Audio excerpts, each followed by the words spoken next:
a 30-second heads up for the TV.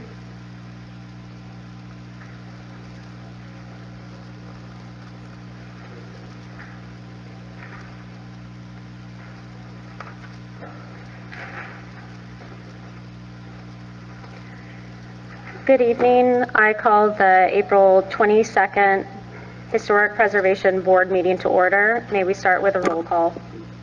Kristen Kellogg. Here. Gabriel Jarzbowski. Here. James Murphy. Here. Jeff Sheldon. Here. Kyle Waters. Present. Gerald Bexbaum. Here. Peggy Margerer. Here.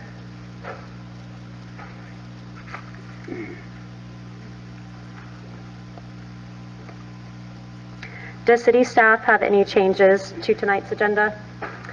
Good evening, Mayor, Commissioners, board members. Ana Maria Ponte, Development Services Assistant Director. We have a couple of changes on the agenda. There are two cases that the applicant has requested continuous, case number 6.2 and 7.2 on your agenda. The applicant has requested continuance, so they will be moved to the May meeting. And also, staff would like to add a couple of items for discussion under the new business at the end of the meeting. One is to elect the new chair and also to discuss the other procedures for the board.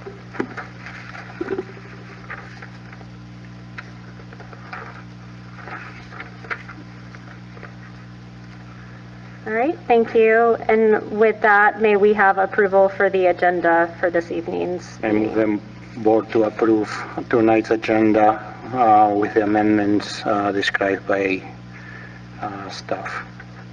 Do we have a second? Second. All those in favor? Aye. Okay, the motion passes. Are there any changes to the minutes from the March 25th, 2025 Historic Preservation Board meeting? No. Seeing none, may we have a motion to approve? I move the board to approve last month's meeting minutes. Do we have a second? Second. All those in favor? Aye. And now we'll have the report from the Historic Preservation. Good evening.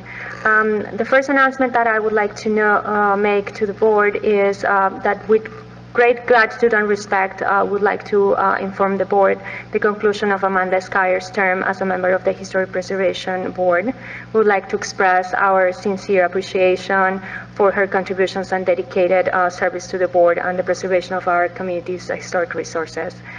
Over the course of her tenure, she was the board chair for over 10 years. Mrs. Skyer played an integral part in advocating for the preservation of local landmarks and historic resources and supporting the efforts of maintaining the integrity of our cities. Her expertise and dedication have left a lasting impact in the future of the historic preservation efforts, and we wish Mrs. Skyer the best in the future endeavors. The board will have to elect a new chair, and that's the procedure that we're going to conduct at the end of the meeting. In addition to that, I just want to mention that we would like to make a slight change today on the way we run the presentations by the applicants and staff. We would like to do concurrent presentation or running presentation. So the applicant will present first, and then staff will present second. And we're gonna ask the board if you can please hold your questions at the end of the two presentations. That's all I have for today. Thank you.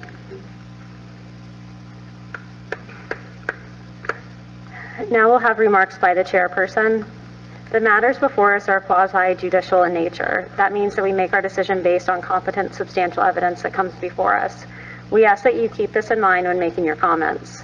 How this works is that the applicant will make a presentation of up to 10 minutes, 15 only if there is a demolition. Afterwards, staff will make a presentation. After staff, we will open it up to public comment. Public comments are limited to 3 minutes per speaker. The applicant may have a short rebuttal after the public speaks. To lead into this, we as board members need to disclose whether we have discussed the cases before us with anyone prior to tonight's meeting. Gerald, will you start us off, please? Thank you. As to the matters before us this evening, I have had ex parte communication on 8.2/25/16, received written communications, conducted an investigation.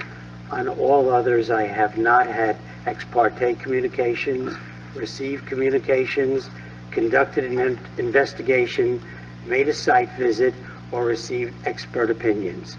I request that these disclosures and all written communications be made part of the record. As to matters 2474 and 2475, I have had ex parte communications with the architect. As to matter 2516, I've had ex parte communications and made a site visit. I, Jeff Sheldon, as to all the matters, I, Jeff Sheldon, have not had ex parte communications, have not received written communications, have not conducted an investigation, have not made a site visit, nor received expert opinions. I request that these disclosures and all written communications be made part of the record. Good evening. As to matter number 2516 at 185 Almeria Road, I have had written and verbal communications as well as participated in a Zoom meeting with the architect of record who presented me the plans prior to me having received our package. As to all the other matters on tonight's April 22nd, 2025 Historic Preservation Board meeting, I, James Murphy, have not had ex parte communications, have not received written communications, have not conducted an investigation, have not made a site visit, and have not received expert opinions. I request that these disclosures and all written communications be made part of the record. As to matter 25-16, I received brief written communications from the architect. My father-in-law is also a partner at the same architecture firm, but I can make my decisions tonight based on the evidence presented. For all other matters on the agenda, I have not had ex parte communications. I have not received written communications. I have not conducted an investigation. I have not made a site visit. I have not received expert opinions. I request that these disclosures and all written communications be made part of the record. As to matter 8.2, case 25-16, I have received an email from the architect, although I have not responded to it. As to matter to the rest of all the items in tonight's agenda, I have not had ex parte communications, have not received written communications, have not conducted an investigation, have not made a site visit, have not received expert opinions. I request that these disclosures and all written communications be made part of the record. I'll follow suit with that. As to matter 25-16, I received an email from architect with a 6-week-old. It's hard to respond back, so I apologize to that. As to all other matters on tonight's agenda, I have not received ex parte communications. I have not received written communications. I have not conducted an investigation. I have not made a site visit, nor have I received expert opinions. And I request all these disclosures and all written communications be made part of the record. Thank you. As to matter 8.22516, I, Peggy Marker, have had ex parte communications with the architect as well as a neighbor. I've received written communications from the architect and had a Zoom call reviewing the plans. I have not conducted an investigation, I have not made a site visit, and I have not received expert opinions on that project or any of the other items before the board tonight. I request that all these disclosures and all written communications be made part of the record. Thank you. Melissa, do I need to recuse myself from the case? I saw you two talking. I think as long as you're not receiving any Not. and you feel like you can make it fair and equitable, and the evidence that it will stay. Okay, I do.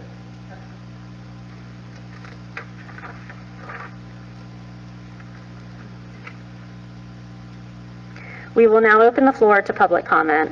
Anyone wishing to speak on an item not on the agenda, now is the time to do so. Seeing none, Seeing none, we will move into the swearing in of speakers. If you are planning on speaking tonight, please stand.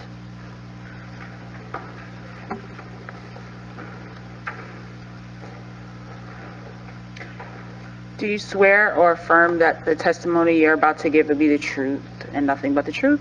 I do. Thank you.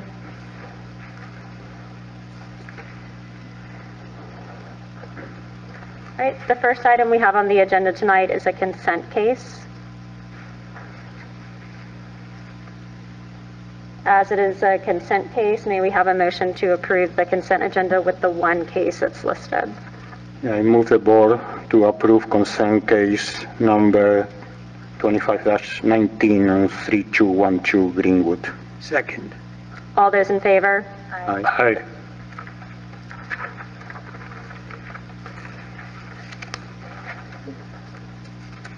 All right, our next case is continued case number 24-108 for 808 Claremore Drive. If we could start with the applicant presentation.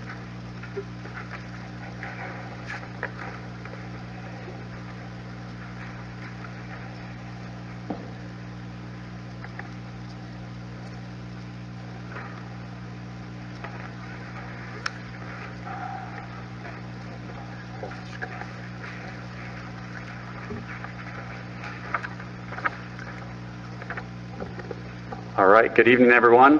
My name is Austin. My wife, Christina, here, and I are the homeowners. This is a continuation of a presentation we did in January, and I'm going to kick things off by addressing the main requests that came from that board meeting. Could you hold on 1 second? We're having a technical issue. No worries. Oh, carry on. I'm sorry? Carry on. I hope all your approval buttons are working. I was just saying that this is a continuation of the January hearing where there was a primary request from the board, which I'm going to address. At one point, we're going to ask Ashley from LCA to jump in from the architectural firm to present some updated plans, but I'll just kick things off with a bit of a refresher. So this is our home. There are a mix of different angles, which you can see in the page here. The view looking towards the left and looking towards the right. Here you can see the drawings of the current home that Ashley put together. And this is a summary of what we presented in January. Essentially, we were looking to do a second-story addition, placed 6 feet back, centered between the gables that you see on the left side of the rendering there. And that's where we really got stuck. There are questions around the placement of the second story, and I was asked about the different options that we had considered before that. And I wasn't really prepared at the time with visuals or slides. And partly that was because we had gone through that exercise a few months ago, a few months prior, with the historic department, sort of got the blessing to go down that path. But between that meeting and the historic board meeting, there was a change of personnel and a change of opinion. And when I arrived at the meeting, the board meeting, I learned of the change of opinion. So today will be my attempt to explain and address the options that you asked about. So there you can see the main request at the top of the page here, and a high-level summary and the bullet points there of some of the placements that we discussed. So the first of which is placing the second story 6 feet back. That was in the rendering on the previous slide. The next 4, I'm going to just scan briefly through on the next few slides, and then we're really going to focus on incorporating a dormer, which is a design that we'll be presenting today. So the question became, can you push back the second story behind the ridgeline? In alternative 1 that you see there, you'll see if you move the second story right to the peak of the roof, because of the 512 pitch, if you look at that circle, you'll see there's not a lot of room on that second story wall, meaning that it would look a little bit funky and there's not really room for windows. It looks like it might be a bit like skewed. Mind you that these PDFs might have just been squeezed a little bit in this view, but you can see that image on the left side, where the circle is. It ends up creating a funky look for the home and a 34-foot wide wall on the front that wouldn't have windows. The second question then becomes, can you push it back on that first floor further? And you could to the back of the covered patio, which you see on alternative 2 listed there. However, from the street, the eye can see what I've highlighted in red there. So it would essentially look as what I call it like a ramp or a roof into the sky. It would look kind of funky and just not really a look consistent with what you see in the neighborhood. And it also presents some challenges with the windows for that front wall. You'd essentially be looking at the gable roof. So from there, we looked at all kinds of different options, primarily over the master bedroom. And I could do a full 1-hour presentation on that. We looked at every option possible, but the long story short is the option either ended up looking like a tower or a treehouse in the front if it was pushed forward. We would figure out a configuration with a staircase, and the upstairs would be too small. And just overall, it didn't work with our floor plan. So we went back to thinking, oh, can we do something in the rear of the property? A separate structure with bedrooms, unfortunately, doesn't work for our family. And the courtyard approach either maxes out the square footage or gets beyond the square footage requirements, and just doesn't leave us enough with the backyard. So after spending a few months revisiting these and talking to the historic department a couple times, the idea of a dormer popped up. And it started with this concept of a unique style of dormer that pops out of the ridge and gives you enough headroom for a full second story. And although that's the most functional approach, we really wanted to present something that is consistent with what's seen in the neighborhoods and the board would approve. So we drove through all the neighborhoods, we looked at the dormers, and we incorporated a dormer and an updated portico that reflects those, while also having to extend the first story back further to maximize or accomplish the square footage under air that we're looking for. So I will pass it to Ashley to walk through those plans for you. Good evening. We are proposing an addition to the south side, which is the rear, which is highlighted in yellow on the site plan of the home, bringing the existing square footage from 1,228 square feet of livable space to a total of 2,934 square feet, as well as some general site work, which you can see on the site plan. Initially, we did have anticipations of keeping that existing banyan tree that's at the top right of the demo site plan, but through this exploration, we decided to pretty much remove that banyan tree and do the addition at the rear of the home. The motivation for this addition is the need for additional living space to accommodate modern family sizing, as well as lifestyle requirements while maintaining the property's historical significance. The home will now go from a 2-1 to a proposed 4-3 as the homeowners have begun family planning for the future. I've also highlighted that addition area for you on the floor plan. That's also in yellow. These are the proposed elevations. I have shown the delineation between the existing and the proposed. The addition adheres to height restrictions, setbacks, and other district-specific requirements. The proposed area for the addition has been highlighted yellow, again for reference. The existing home height was at 12'4", and the addition altered the building height to 19'5" at the new ridge. The materiality of this home has not been altered and will remain the same to match the existing charm of the home. The window types as well will remain the same, and the placement of those windows have been tastefully achieved in our opinion. The glazing treatment also will be in low E coating with white frames. The roof line is favorable to the home's massing as it shows other previous visited options. This is the most suitable and relatable to what the roof line is currently. The idea is to have the interior ceiling to be the maximum allowable height.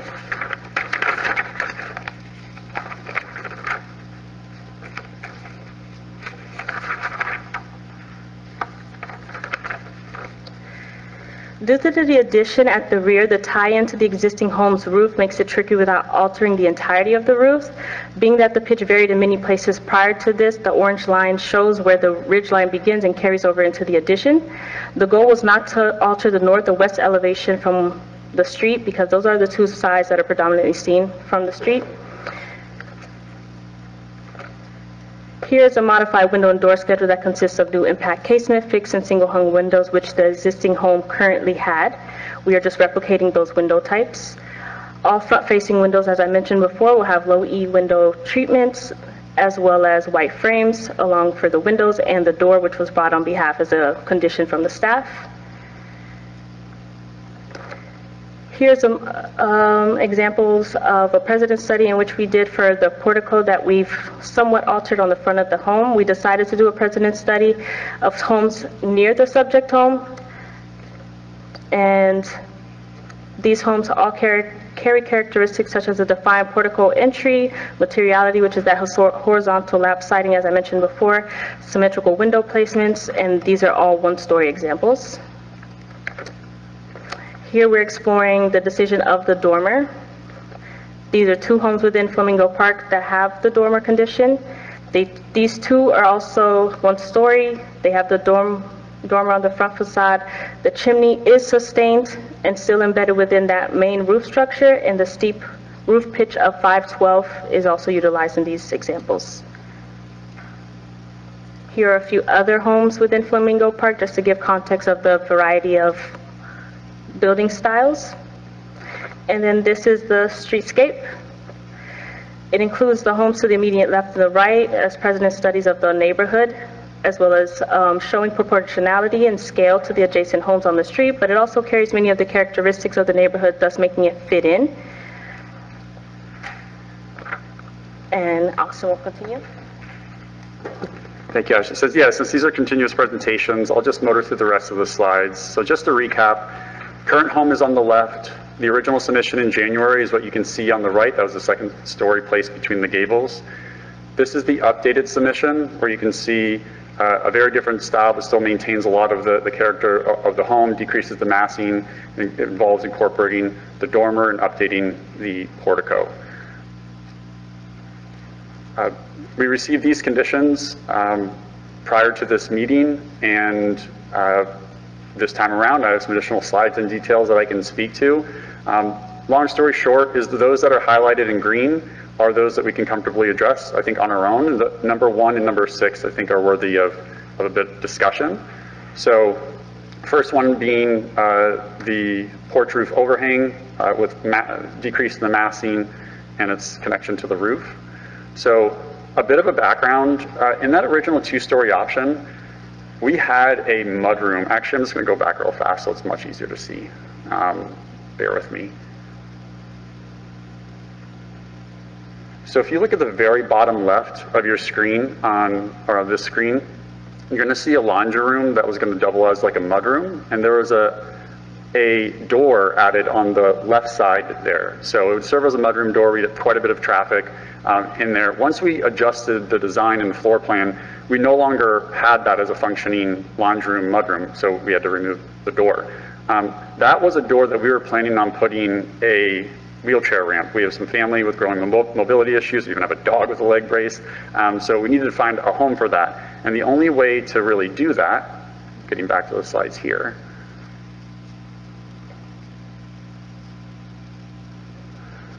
was to provide access to the left side of the entry. So if you look at the top right image there, you're going to see that the left side has a couple things that might not be as obvious. There's a little bit of a gap between the plants there and the home, roughly a 4-foot gap.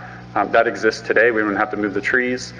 There's not a railing that goes continuously to the house on the left side, once again to provide access to the left side of the landing.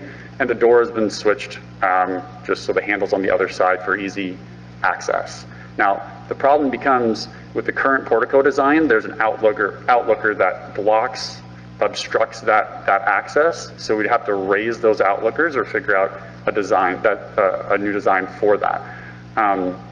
Also, It appears that it was added after the fact and not covering the whole landing. So you can see in the second image there that quite a bit of water comes on the landing, and it's created a fair amount of damage and rot in the front of the home. Also, from a design consistency standpoint, as Ashley mentioned, there's some, I think, clear patterns of the portico style that fits this exact type of home in the neighborhood, and it would be a bit more proportionate to what you see there. I can speak to some of the removal of existing materials when we get further, but one other thing just worth knowing, because I know the preservation of original materials and structures are particularly important. When we took a closer look, it looks like it's been there for many years, but it doesn't appear to be original. So there's an outrigger that's right above the portico that has been cut, and there's a pretty clear line of where there's paint and no longer paint. It wasn't painted afterwards, signaling that it was installed after. And then there's a rough, uneven cut where the portico meets the home, and the craftsmanship for the rest of the home is actually quite impressive. Also, those outlookers that I was speaking about are in significantly better condition than the siding and the door and door frame. So those appear to be newer. Finally, as I mentioned before, in terms of it being added afterwards, it looks like there's a bit of an afterthought. It's squeezed exactly in there where it's like touching the roof. It's a ½ inch above the door when you factor in the light. And when you want to revisit how to best approach that, what we had done to maximize the probability of the board being comfortable with the design is literally take what we've seen and other precedents and put it on the home. And we saw in the conditions the interest of decreasing the mass and making it detached. Now, we didn't see examples where it was really appropriate, the exact situation where it would be a detached. However, there are lots of examples where we feel like we might be able to get creative with this to redesign it, and that's fortunately something our rendering artist helped with over Easter weekend. And the PDF once again got, I think, a little bit skinny here, but if you look at the very left, that's the current portico. You can see it's squeezed right in there above the door and the roof. The redesign that was submitted is the second image. You can see that's a little bit more functional. The outlookers have been raised to provide more access from the left. It matches the precedents. However, if there's an interest in decreasing the massing, redesign 2 essentially takes what's currently on the home and just slightly increases it a bit, like with the proportions, and raises it to give room for access on the left. Not only does that make it, more functional, but it retains the existing roof style and incorporates those outlookers.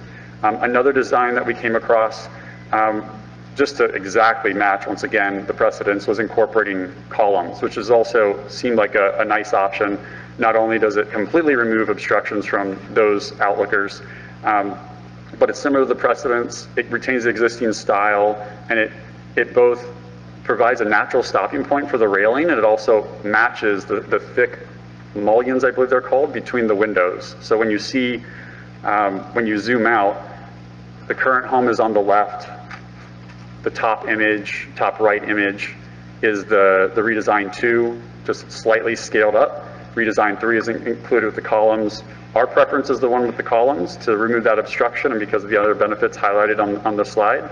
But ultimately, our preference is the full second story option, but because we're presenting the whole thing right now, very eager to hear what the board thinks. That's it. Oh, I'm sorry, I lied. One other thing, the height of the windows, just as a helpful point of reference when we discuss this, is that there's some questions around the height of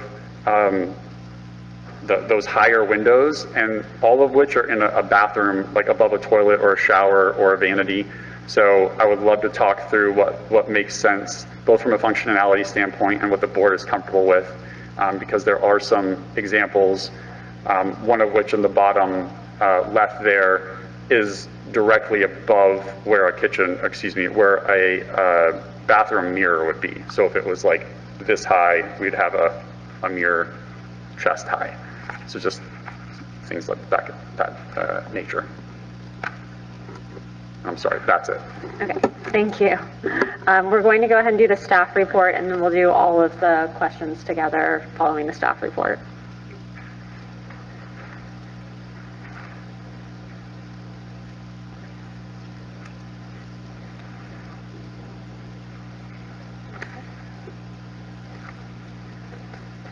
Good evening, board members, and Volsi for the record.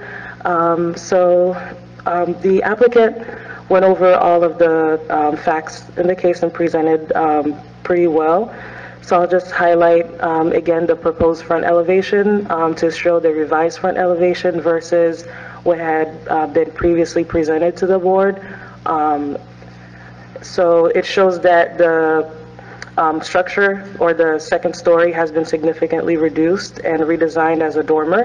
The chimney is preserved, and the walkway leading up to the front door has also been removed, which was one of the conditions that we had imposed in the past when it was initially presented. The staff finds that the request complies with with the Secretary of Interior standards for rehabilitation, as well as the historic preservation additional criteria for new construction and alterations, and therefore is recommending approval with conditions of this request. The conditions are on the screen. If you guys would like to take a look, they were also included in the staff report. And also, the applicant has gone over some of the ones that they would be able to accommodate versus the two. I believe they had mentioned 1 and 6. So for a board discussion. That concludes staff presentation. Thank you. Thank you. Does the board have questions of the applicant or staff for this case?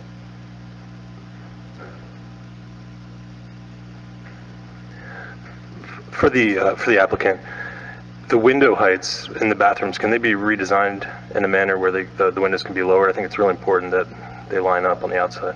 Sorry, I didn't catch the second half of that. The windows, the heights on them, can the interiors be redesigned in a way where, you say, you don't have a bathroom mirror right below it or a toilet? I feel like maybe on a case-by-case basis for each of the windows, we could figure out a solution. So in that particular example, I don't think so for the master bath, like that window, because we want a mirror over the vanity. However, in another example in the house where there is a window that's between a shower and a toilet, we could perhaps do a regular size window and make it opaque. So I feel like there might be a mix of solutions we can come up with.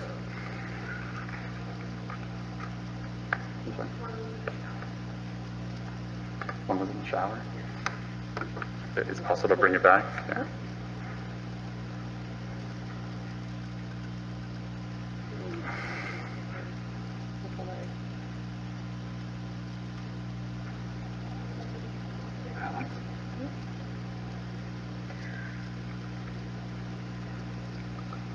Okay. So yeah, the first example that we see on the left there highlighted in blue, that's the one I was talking about where we might have some more flexibility. It's between a shower and the rest of the bathroom, so I think that one we could create a regular size window. The next one is in a shower. Kind of feel like that should stay high. Maybe bumped up a little higher so it doesn't overlap with the other one and feel like it's out of place. Maybe it just looks more deliberate if that's the case. I don't know. And then the last one is over a toilet, which, yeah, I don't think it's a hill I'm going to die on. Like if we need to remove the window or something, we can figure it out. But I don't know what's common for those types of watering closets. I agree with Jeff. I think the heights of all three of those windows throw out the proportion, and wondering what you could do interior-wise to make all of them the same.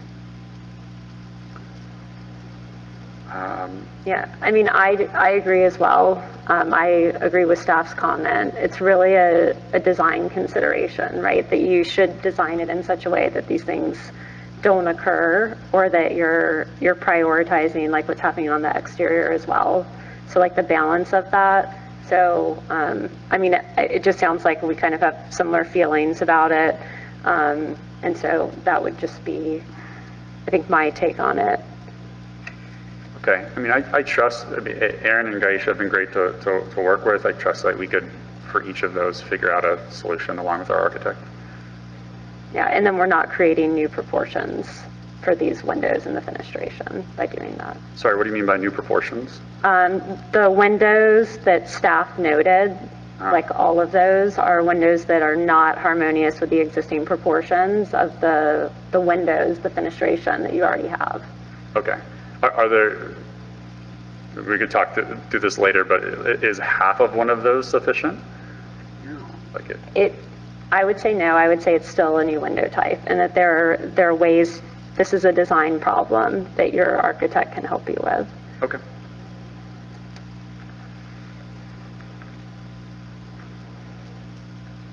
Okay. Other comments other than those that relate to that fenestration by staff? I have a comment, a question for staff regarding the 6 windows in the front facade. So are those windows original or no? Do you know? I'm sorry? The 6 windows in the front facade, are they original or no? They appear to be original. Well, they are different. That is what I'm asking the question, because if you look at the picture of the existing house, the 3 windows on the left are different than the one on the right. I would assume that the one on the right are the original ones. That's correct. The ones on the right. Yes. Okay.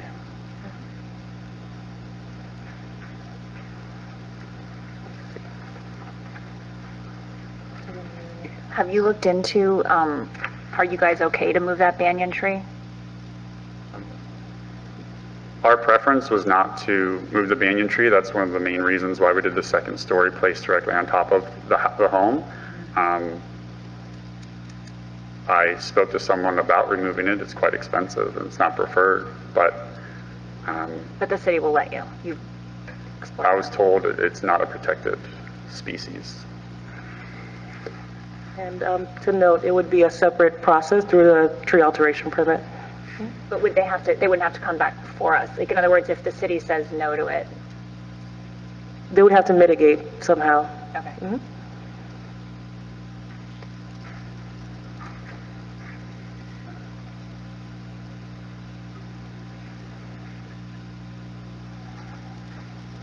Additional questions? Yes. I'm not sure I understood the answer to the front windows. I can add a bit to that. So on the 3 windows on the right of the home on the front are original. The single hung. Correct. The ones on the left, I believe, were an old patio that someone put jalousie windows in. Okay. And a mix of adjustments that they did. Okay. And our intention is to mirror the original ones. Your intention is to install 6 single hung at the same sill height as the existing. Correct. To the right. Oh, sorry. Sorry, stupid question. Sill height's the bottom of the window? Yes. Okay. So, yeah, it's a good question. When we first brought our carpenter to the home, and we said that we wanted to make the windows consistent and with both in terms of like size and style. Because they're higher. Yeah, he said that's great, but for an old home, as much as these have been built like wonderfully, you don't want to disrupt like the openings. You'd rather want to like fill in the cavity as opposed to like tear apart the structure. So on the right side, he'd be filling in the bottom, call it like 8 inches, 6 inches or so. And that would match the height of the windows on the left. And on the left, we'd be filling in some of that so it matched the width. Yeah. And that's to minimize the disruption. I have to be honest, I kind of have a strong disdain for that. I'm almost less critical on the side elevations. Well, first of all, I want to say I think that the dormer approach is much improved. And I really appreciate the graphic and skill that you presented with your alternatives. I thought they were really thoughtful and easy to follow and exemplary. But I think this is really, really much more compatible in the design and is much more different to the historic landmark that you're working with. So that's that. But I think the front windows, I think that to me is kind of a larger issue when we're talking about the proportions. I'm less concerned with the sides, except I do have a concern with the, I think it's the, what I typically call the hinge on sheet COA 3A, which is the continue linear extension of that one wall from the existing to the proposed. I'm not sure. While she does bring that up, I'll just briefly speak also to the sill height. Trying to balance that both form and function. Not only does it prevent us from disrupting the main structure, but the windows on the left, they're not counter height, unfortunately. And the fall height, and you'll have to install a bar. I haven't gotten that far yet. But the first floor. It's desk height on the inside. That's going to primarily have to serve as an office now at that front left room. And those windows currently are right at desk height, not counter height. So it's just also from a functionality standpoint. I understand that. So it's the east elevation, the elevation with the chimney. I think I have that. Maybe. Oops, I'm sorry. Okay. East elevation.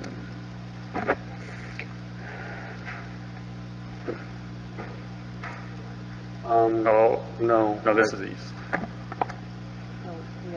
The other east. It's mislabeled, but yeah, if that's the one you're looking for. So the orange indicates new, correct? And is there any differential in the plane between orange and clapboard now, your proposal? Or is that just a continuous extension? Sorry, say that one more time. Is the elevation just continuing along the same plane, or is there some form of offset indicating the new construction with the existing structure? There isn't an offset, but in our original submission, which the department and I guess board appear to be comfortable with, is using a different material. Yeah. So stucco onward, which we would be comfortable reverting back to. I typically think that the commission likes to see some differentiation in the addition to the original. Whether that is with the change of material or not, it remains to be discussed. But I do have a kind of irk with that one window that hangs over it. That is what I was going to say. Yeah, it's kind of like 3/4 on the new, but maybe 1/4 on the existing, so it's got to kind of choose a side, as they say. I think it's sad that they're losing that tree. You probably may regret that, just the size of it. And again, I want to say that I really commend you on your exploration and your train of thought that you've gone through. Very, very thorough. And I'm surprisingly fine with your entry portico. But my big holdup is the front windows need to be addressed. Thanks. Thank you. Just to clarify, are you comfortable with redesign 2 or redesign 3? Just curious if you're preferential to the columns or the outlookers. You know what? I moved up here and I didn't see that. I'd have to. Oh, no worries. So the top right image retains the outlookers. The bottom right image incorporates the columns more consistent with the other precedents that we saw, both of which retain the style. No columns. No columns. Is that option 2? Yeah, no columns is option 2. I like option 2. Okay, but thank you. That's just me. I agree. So it's at least just us two. Other questions of staff or the applicant from the board? Is there a demolition plan? I see a site demo, but not an actual demolition plan, which is required. There's a site demolition in our packet that just shows the windows being removed, the walls staying, but there's no information other than that for the structure itself and what I have. Okay, so the site demo plan does show what's being demoed, and it also has a few call-outs to what's remaining and what's getting demolished. So you don't have a demolition plan, right? We have no information on what's being demolished on the interior. Okay. The reason I'm asking is because we've had issues with clarity in the past of what's being demolished. So we need to be very clear as a board to understand what materials are being removed. So what I will say is a majority of the demolition is on those exterior walls. Nothing is really being touched within this interior of the space, since the addition is going to carry on from what was considered the existing kitchen on. I have those.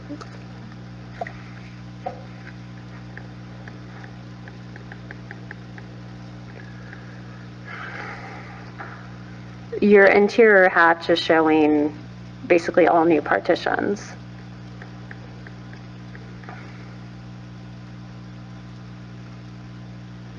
Okay, that's something we can rectify. Yeah, I think the dash drawing as your demolition plan needs to resurface in an elevation format, which sometimes it does on the side elevations, but particularly the front elevation, it doesn't show that removal of the wall or the fill-in.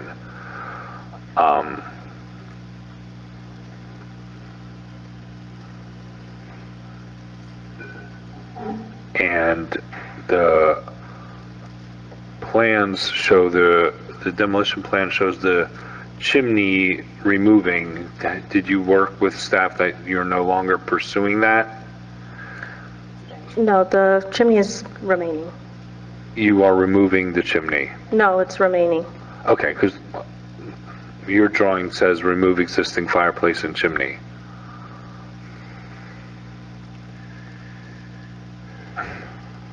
Existing fireplace and chimney to remain. Maybe you have an older version from the previous. There's two versions of that. I have the One one that's in that our was packet says remove. No, I have the one from the package. Okay. Probably not updated.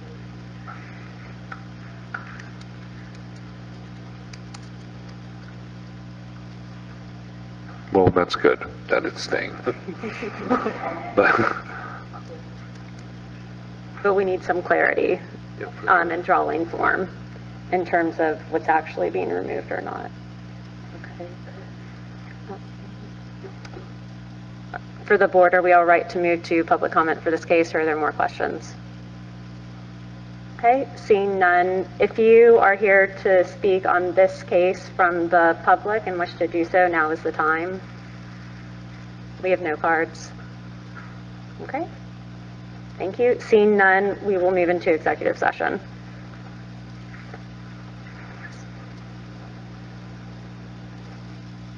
Could staff pull up the conditions, please? Thank you.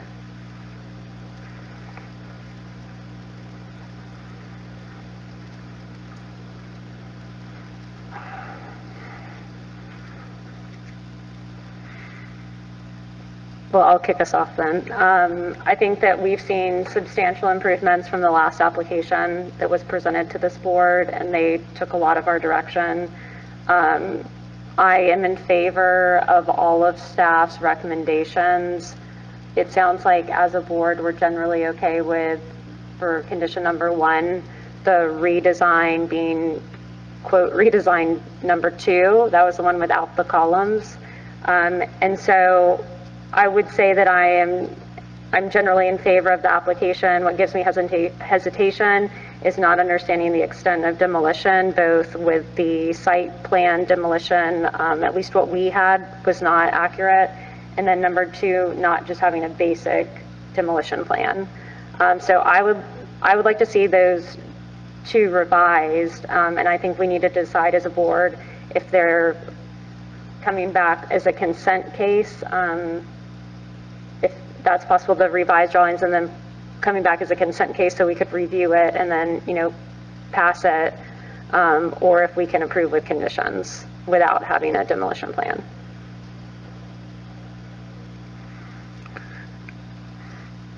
So there are a few things that I am not too comfortable. For example, the 6 windows. If the 3 on the right are the original, then those need to be replaced exactly like by like. So the 3 on the left need to match the 3 on the right. No options.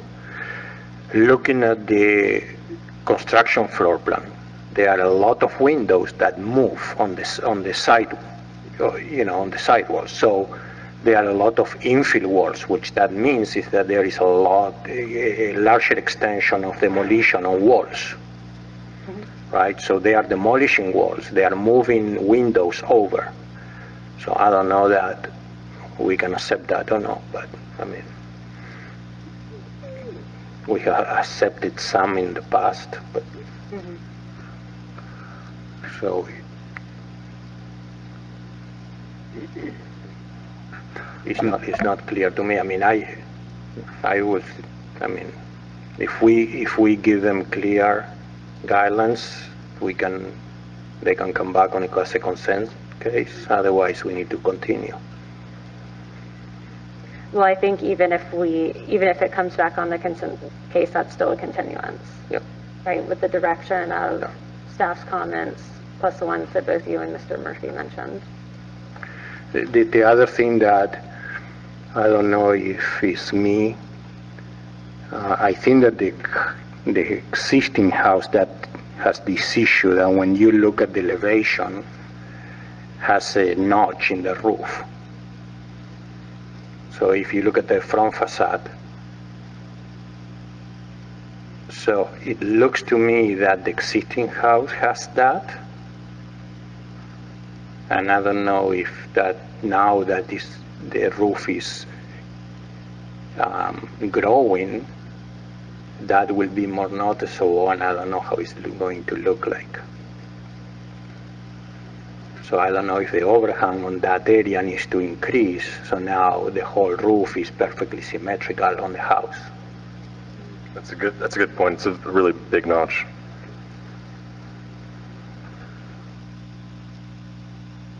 And it's because it's following the recess of the house on that side.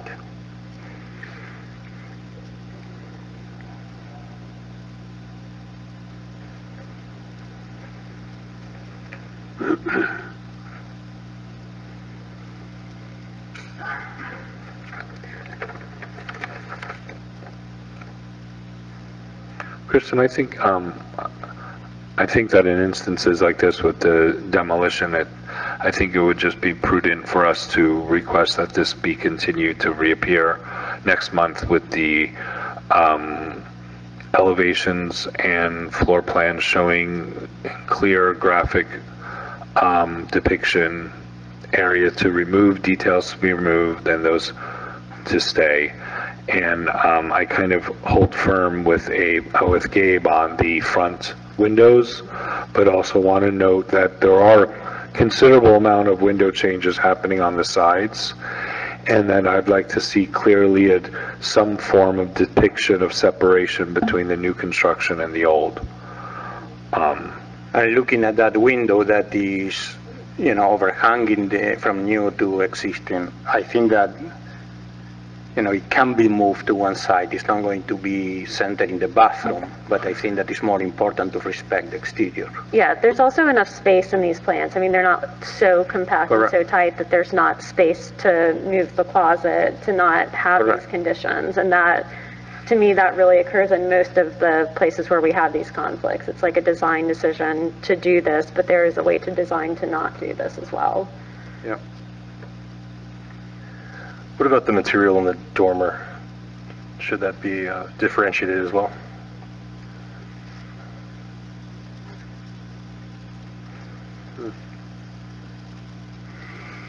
Jeff, you're talking about differentiating the old from the new because it's an addition? Yes.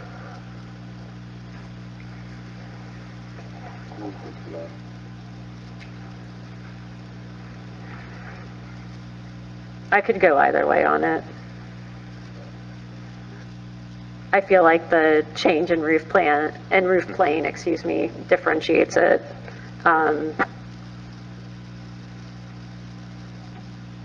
Tectonically, I don't want it to look like a stucco, like something that could be heavier on top of siding, but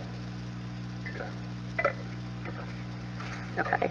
So just for the pace of the meeting tonight, I think we need to go ahead and make a motion on this. And it sounds like we have direction as to which way we'd like to go. I move that case file 24-108 be moved up to the date certain of May, I'm sorry, I don't have that, May 27th, with the design direction provided by the this commission. Do we have a second? Second. All those in favor? Aye. Aye. Any, It's 28. It's May 28th. May 28th, thank you. Monday's a holiday. Any opposed? All right, the motion carries. Thank you.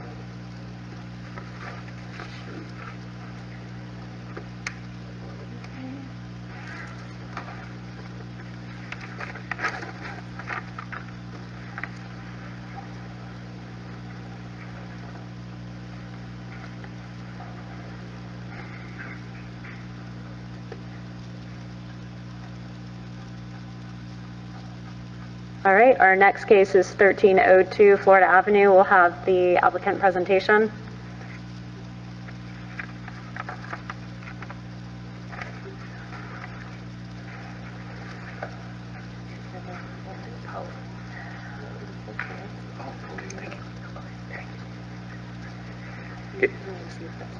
Yeah, that's right.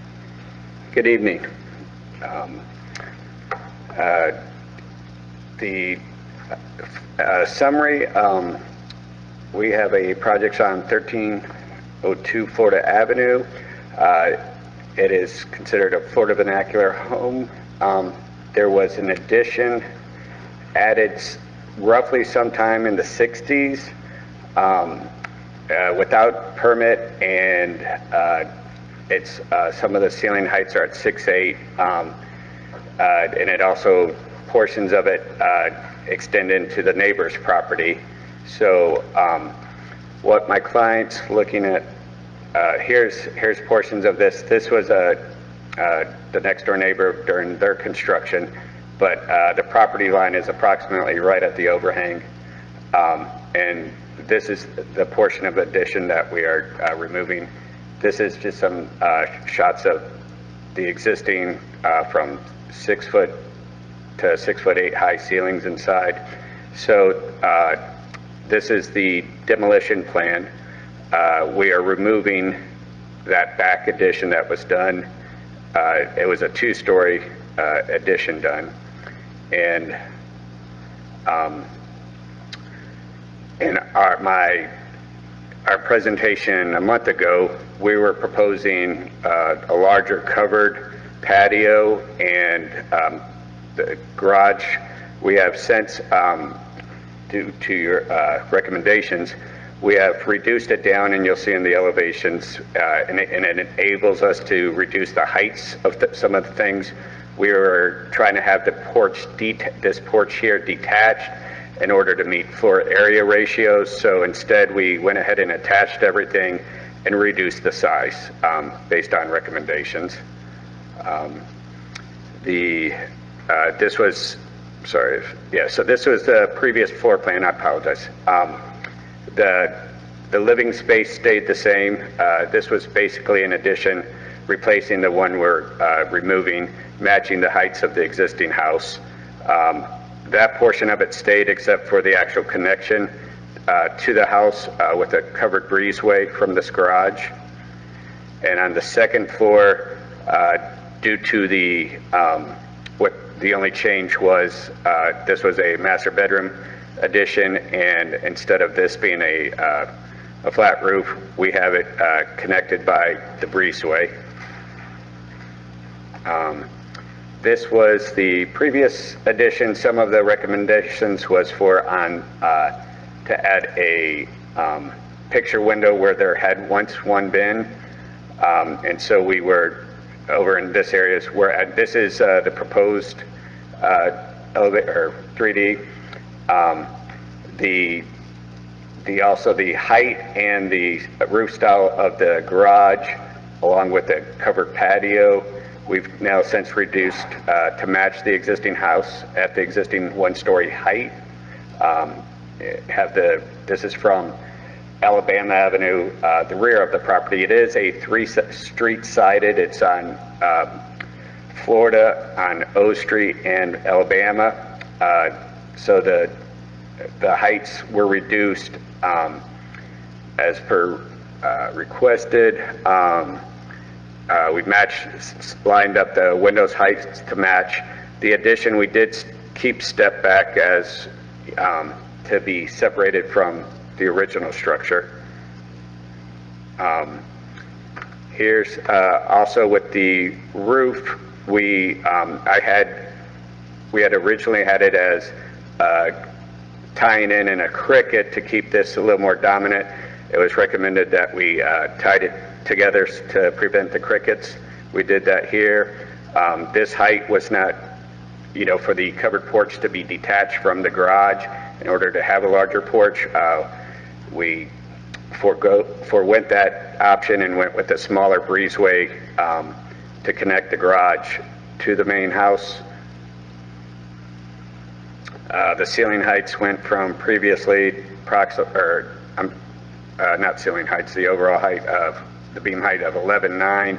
We brought that down to 8'6" in the rear garage, along with the breezeway. Once again, this was set up at 11.9.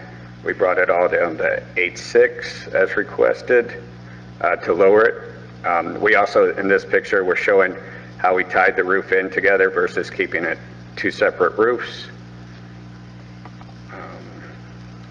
This is a section going through this is the second floor tie-in. We now have it tied in better, and then we obviously altered these roofs to be one continuous height. And also we changed another, they wanted more of a tapered column was requested. So and we only have one column now, since we did get rid of the, what was here was we had 4 columns, but we altered it back to a tapered column. And the clients decided they wanted to go back to the original colors. We were, or I'll get to that this is the new roof design. Once again, here's the cricket, which we're tying in the roof for a more original uniform look. And with in relationship to the color scheme, currently it's a yellow with a reddish brown roof. Went back, this was in 2004. 2009, the earliest we had could come up with was 1985, which it was still a gray roof. We just, clarity, we couldn't tell whether it was still a shingle roof at the time. So the owners want to go back to the gray shingle, or if permitted by the board, a metal roof. And also go back to the original white color versus the mustard yellow it is currently. And that was the adjustments from last month. Thank you. We'll have the staff report now.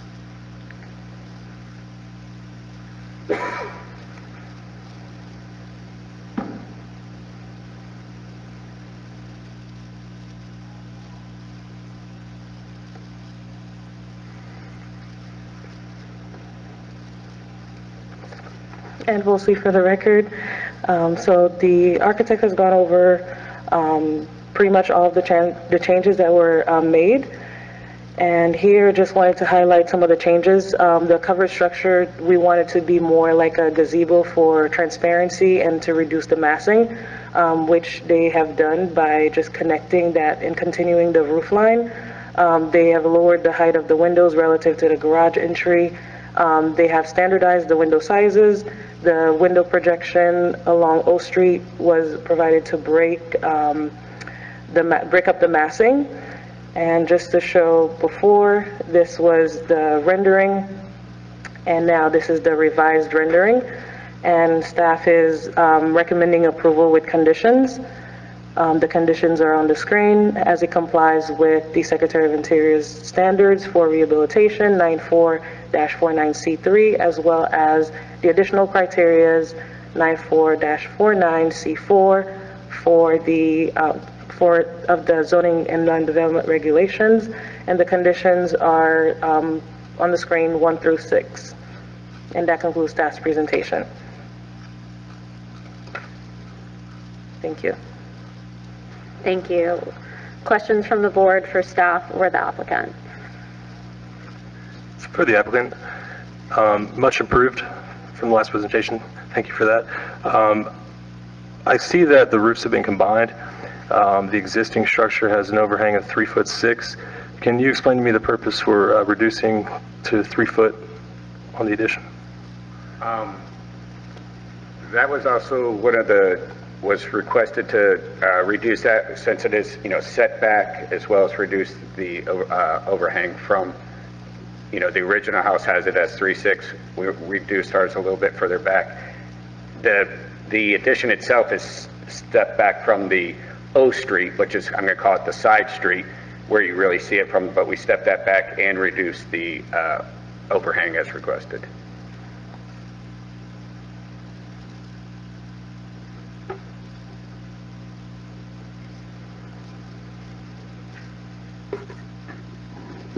Is there a demolition plan? I have that. You can pull up your... The original plans. Okay. This one. What would that be? It'll be... Right here. The demo didn't change from the last time. Correct. This was our PowerPoint presentation. So it will be in the original plans provided in the previous staff report as an attachment. I do have it on this. I have the original, or the updated plans. I think that's right.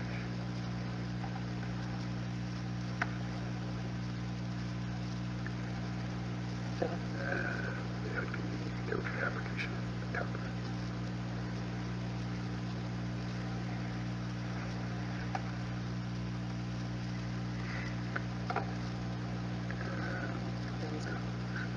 Yeah, so this is the first floor demolition, which was the addition done in the 60s. As you can see, it's non-conforming to the setbacks. It actually encroaches into the neighbor's property. And then the second floor demolition is up here as well, basically following the same footprint of the first floor. And reducing it, so the existing original house is remains intact.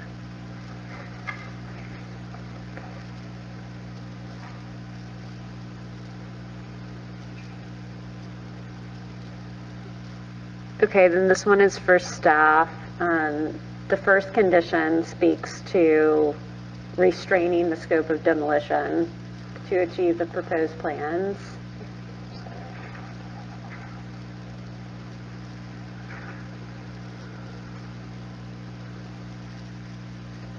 So is that just kind of a catch-all, or is there something specific that you're concerned about? No, just a standard, because they're proposing that partial demolition to a contributing structure, just to cover.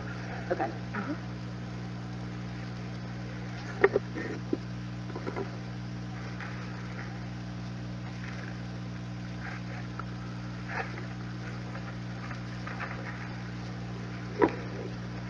Anyone else? Okay, I just have one last one then. Did you consider actually separating sorry, this one's for the applicant. Did you consider actually separating the structure so that you had a garage accessory structure and then the primary structure, instead of like elongating your architectural form by connecting the two? Because I think that part of our reaction last time to, we'll call it the loggia structure, was that it elongated your view, right? And this kind of leans into that. So you solve for the problem of the different height planes that were seemingly fighting each other. So that's solved for, but I feel like the elongation element of our concern is still there. So did you ever look at just separating them and doing like a trellis feature instead, so that it kind of lightened up the bulk of that mass? Yeah, our client's intention was to have a covered patio, but in order to do that, we had to play that game of we're not touching each, in order to meet the floor area ratios. So the client went ahead and we abandoned that covered patio, but he wanted still a covered kitchen area. So that breezeway will act not only as a breezeway from the garage, but give them some outdoor living space to have a barbecue grill, outdoor kitchen. That's the intention of that. So you're counting that space at 50% then? We reduced it, and counting that does get counted as 50% and still meets all the floor area ratios without any variance. Thank you. One question for the applicant before you go. Sure. Thank you. Thank you for addressing the roof. I think you realized that that valley was going to be an issue. Yeah. This is just I'm not the architect up here, but you've spent a lot of time making this really special. I think the applicant is going to be very happy with it. The one thing that is still bothering me though, and I think it's a way that you can kind of address it after the fact, there's really no front door. And when I say that is, you're entering right to the living room, and straight ahead is a door exiting out to the back. It doesn't give it any sort of prominence. Like the functionality seems just a little weird to me, and I think you can dress it up really, really well. I don't know how you've studied it, you've done it. This is just take it for what it's worth, but to me it just seems that you spent a lot of time making this really special, and we're losing where is the front door.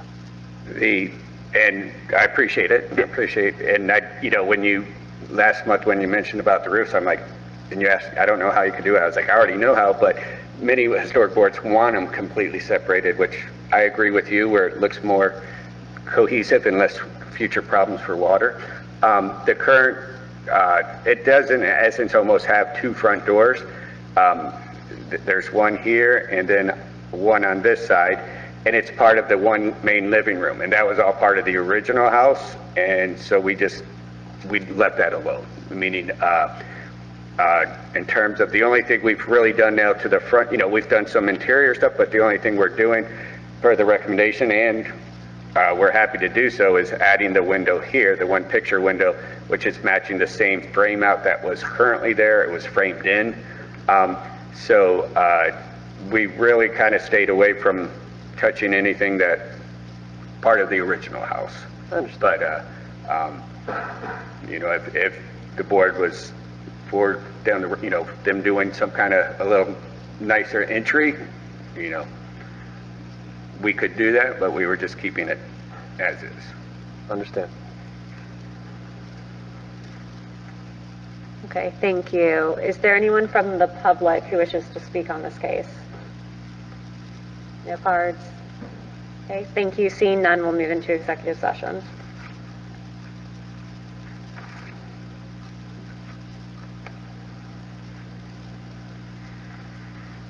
I think that the applicant addressed all our comments. I think that is much better right now, right? The windows align and make sense.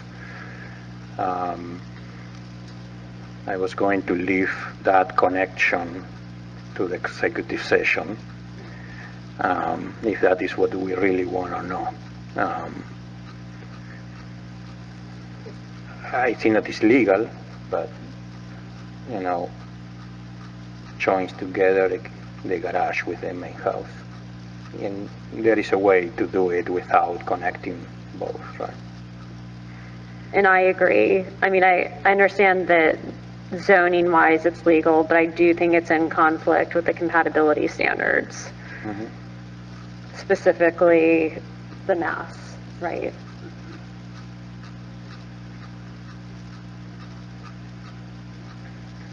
I think that the garage can have its own roof, a square roof or whatever shape, right, the garage is, and then there is another cover that can be provided for the kitchen area that doesn't touch either of the structures.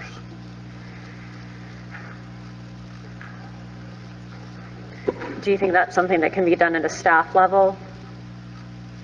So that we could approve this with conditions and that element go back for staff?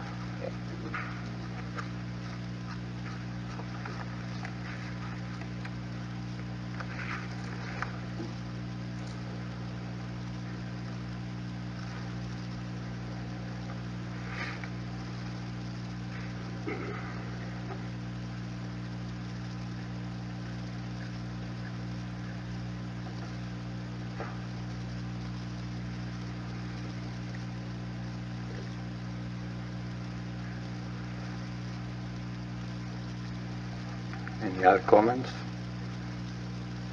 Are we ready for a motion? We're ready.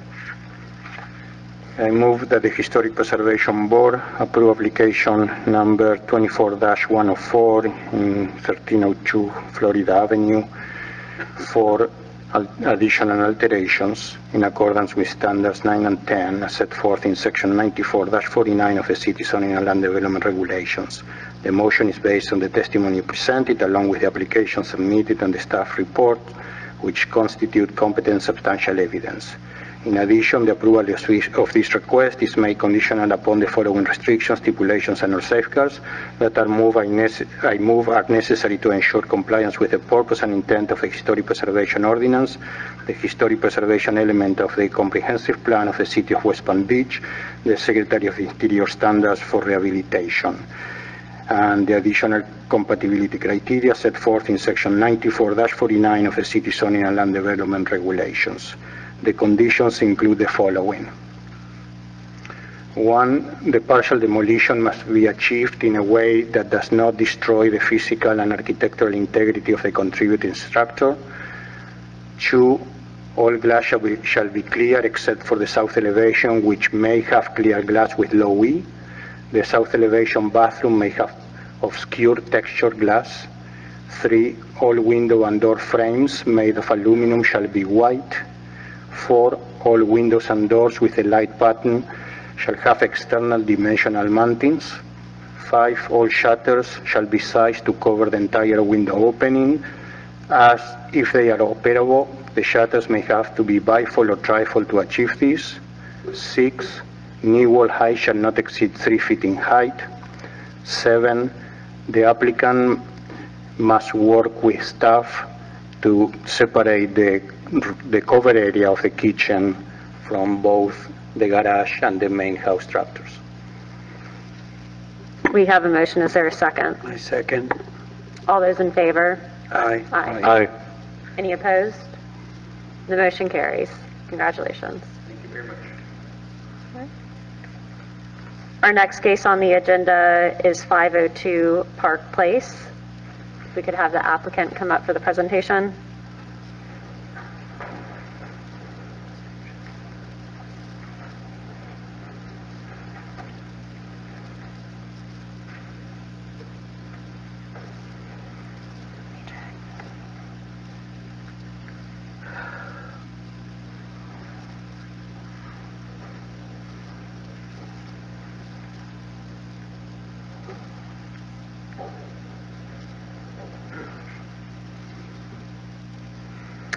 Good evening, everyone. My name is Jack Rice. I'm here at the law firm of Gunster Oakley on behalf of 502 Park Place LLC. Park Place is a tenant of the property.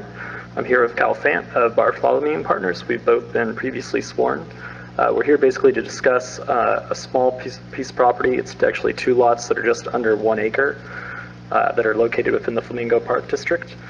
They are zoned railroad transition district, but also located within Flamingo Park. If you recall, last month we were here discussing the two matters that are before you. One of them is a certificate of appropriateness for new construction of an approximately 3,731 square foot health and fitness club with 7 padel courts. And the other is a variance from a section of the code that really is meant to apply to fences that are located within the actual setbacks of the property. The code doesn't really predict the installation of padel or court closures, so we are seeking a variance for relief from those provisions that would normally apply to like a fence or a wall. With that, I will turn it over to Kyle to walk you through the changes that we've made. But to just kind of jog your memories, at the last meeting, you did ask us to incorporate certain changes to the actual architectural design of the facility in order to make it more harmonious with the neighboring residential area. And those included addressing the siding materials as well as the facade treatments, the decorative metalwork, and lighting details on the structure.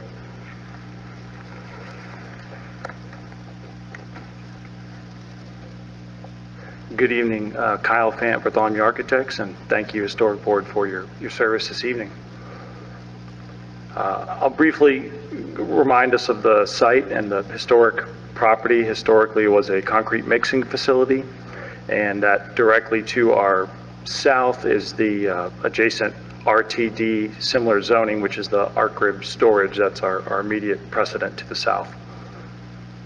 We had looked at historic images with Frederick Mittner originally, and part of the discussion we had last time was if we're looking at some of the East Coast Railroad historic structures, which was adjusting our modern vertical slat siding to more of a horizontal clapboard siding. And so what we're proposing is a flat painted clapboard siding with mitered corners.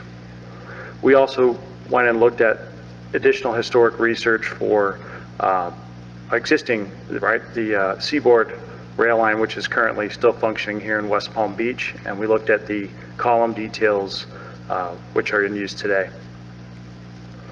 Part of that research, we looked at, we had I-beam columns in the original design from last time. We're looking at more of a traditional type column here in West Palm Beach on the platform. We're also looking at the horizontal clapboard siding. We're looking at panel doorways. And then in addition to that, the light fixtures for the courts, we were able to work with the owner on finding a prefabricated light fixture that's curved, a little more subtle and gracious, and then also applying ironwork detailing to that.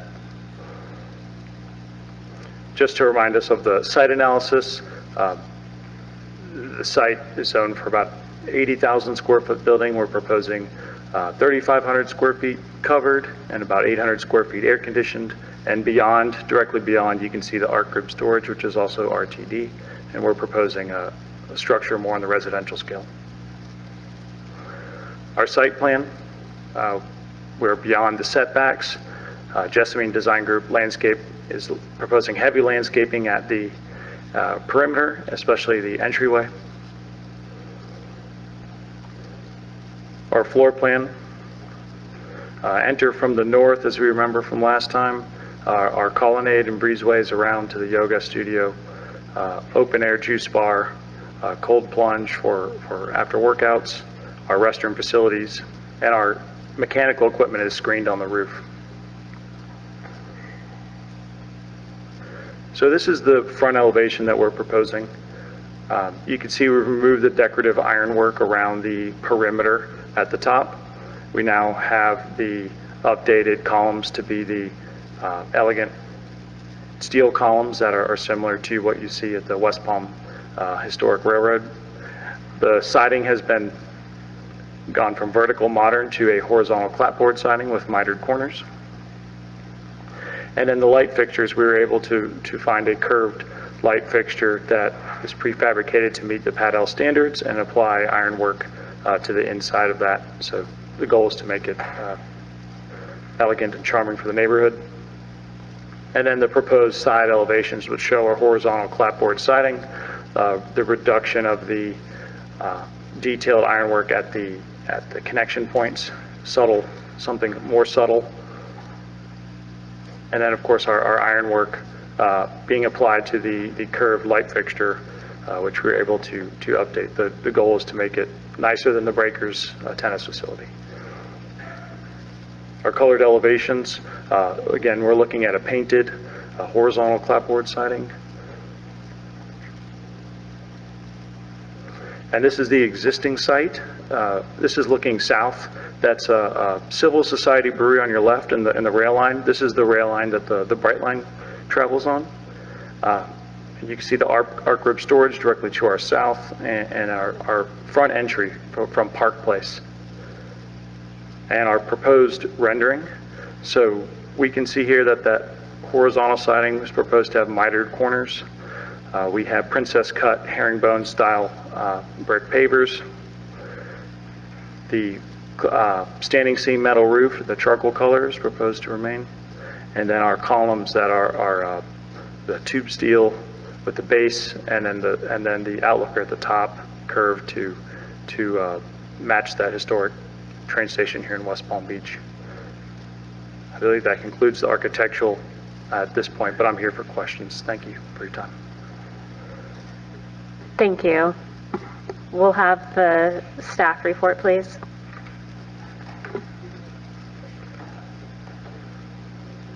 You had 2 more minutes of the applicant if you would like 2 minutes though, because we have a... Okay, it's a 2-part request, so he has to go over the variance now. So once he's done, I'll go through mine really quick. Okay, how much time do we allot for a variance request? Because we do 10 for an applicant, 15 for demolition. So my understanding is it should be...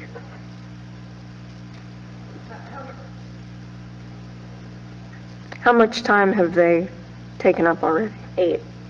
And how much are they allowed? I believe it's 10. It's 10 for an application, only 15 if it's demolition. That's what we Well, have. let's just let them go ahead and finish. I'm just going to attempt to address all the criteria. Since it is a quasi-judicial proceeding, we do have to have evidence in the record that we've satisfied each. So with regard to the standards for new construction, one of the requirements is that any significant archaeological resources that are found on the site, that we will not be destroying them and we will be saving them. So just so everybody's aware, it is a vacant property. We don't anticipate finding anything, but to the extent we do, it will be preserved. The next standard with regard to new additions and exterior alterations or related construction, again, will not destroy any of the historic materials that characterize the property. Because this is a vacant property, there are no historic materials that characterize it. Moving on. With regard to the additional criteria related to setting, orientation, and setbacks, you heard from Kyle about how we've attempted to make the property kind of blend in with the traditionally residential area. And with regard to the building height, Kyle talked about how the building height has been reduced to keep it well below the actual limit within this zoning district of 40 feet and more in harmony with residential structures in the area. The design style draws inspiration from its unique surroundings, as well as influenced by traditionally historic stations in the area. Kyle discussed the proportion of openings of the property and how that they have been aligned with the adjacent commercial buildings to the south, north, and east, but also to incorporate certain elements that offer kind of a human scale experience and reflect the residential character of some of the other structures in the neighborhood. The same applies to the rhythm of solids and voids, as well as the rhythm of spacing along the street. We went over how materials and textures have been incorporated to make them harmonious with other structures in the area. And Kyle discussed, again, the choice of a hipped roof design with its scale and proportions was better to align the roofs with the adjacent residential design. And overall, how we've changed to the size, scale, of bulk, mass, and volume to continue to be consistent with the neighborhood. With regard to the variance, the conditions or the special circumstances that are peculiar to this piece of property are really related to the shape of the property. It's irregular, it's not a straight lot, it's kind of a unique combination of 3 lots in some ways. The actual special conditions are not the result from this applicant. This irregular shape has existed on the property from as far back as the 1970s. Granting the variance will not lend any special privilege to the applicant that is not conferred to others within the district. And that a literal interpretation of the zoning and land development regulations would deprive us of applicants that are enjoyed by other properties in the district, which include the right to host this sort of use at the property. This is the minimum request that is needed to make use of the property as a health club use, and it is harmonious with the comprehensive plan. We do not believe it would be injurious to the public welfare. It will allow us to put the property to a reasonable use. And we have not argued either nonconformity or financial hardship as the grounds for our variance. And I believe that is it.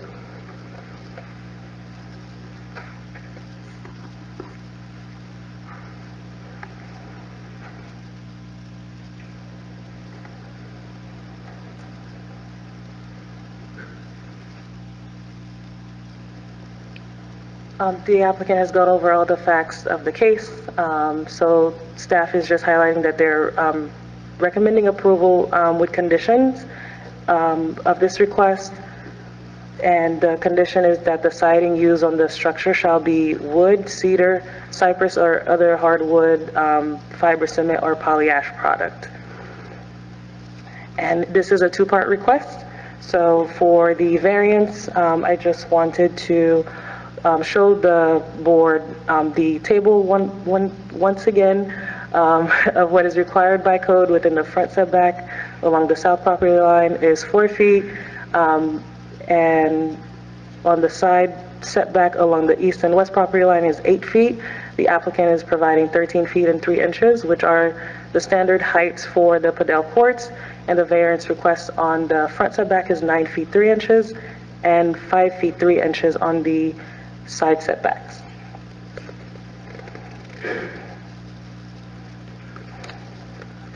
Just to show the proposed site plan, which shows where the Padel courts are located, and going over the recommendation would be that the variance the recommendation is approval with conditions, and the condition is that the variance shall only apply to the proposed Padel court enclosures and landscape screening, and that the court enclosures subject to the variance shall maintain a landscape edge of appropriate material as a buffer from the adjoining residential property and road right-of-way, and that could be updated based on your expertise. Thank you. That concludes staff's presentation. Thank you. Questions from the board?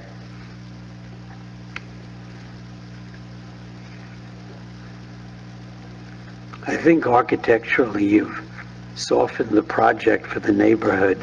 I do recall there was some conversation about play in the evening and how that would affect the neighboring residences. Has that ever been addressed? Is that a question for me or the applicant? All. Okay. So that's been reviewed through PPRC. It's not, yes, it's through the Plats and Plan Review Committee. So that's when we look at it for the proposed requests. But we do typically require buffering from the residential properties in terms of landscapes and wall, landscape hedge and wall.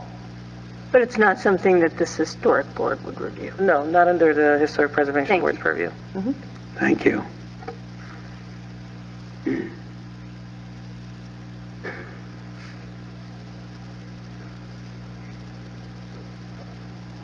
Okay, seeing no other questions at this time, we do have one comment card from the public. If you submitted this comment card, if you can come up to the podium, if you'll just state your name and address for the record, and then we have 3 minutes allocated for public comment. Hi, I'm Dr. Pamela Wiener. I live at 519 Canuka Drive. I'm a neighbor, and I'm here to emphasize what a great idea your project is in a very ill-advised location. And I wanted to set the record straight. You guys had some questions last month. I was watching from home. The house next door has been empty for at least 8 years, although it's changed owners. So the permission or the enthusiasm from that neighbor is a non-residential empty house. I just wanted to make that clear. And the storage across the street, they're not residents, right? They don't live there. So it's great that they support you, but not that relevant. But I wanted to ask the people here, have you ever done yoga? This is an outdoor yoga site, so VIP lets the dogs out 3 times a day, and they bark like crazy. We hear them, we live right there. And the train, it's not just the bright line, it's also the ones that take the aggregates, the big trains full of things. So the trains are coming. I don't know how yoga is going to be successful outside with yoga mats on the ground with all of that racket going on and on and on. And I recognize it's not necessarily the Preservation Board's issue, but you raised some of these questions last time, and I wanted to address them.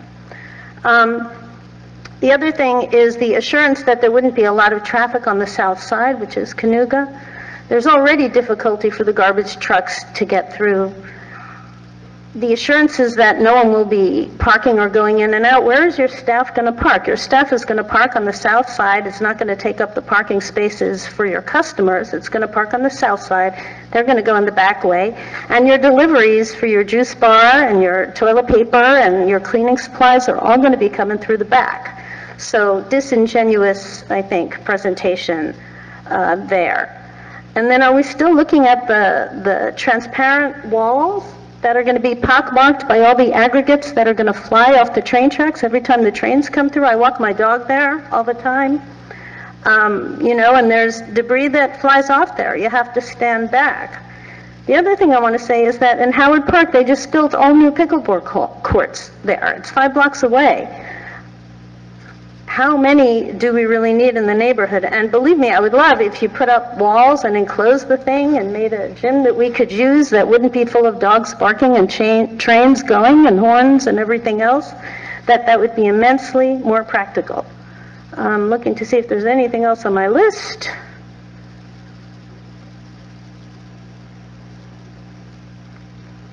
No, thank you. Thank you. It looks like we do have additional public comment, but before we move on to that, could we have city staff help address what concerns our board can address that we had the public comment on, and then if it's not something that our board can address, then who looks at those things? Correct. So that would not be something that the board, the HPB could address. A lot of these are reviewed through the site plan review process at the PPRC, or Plats and Plans Review Committee.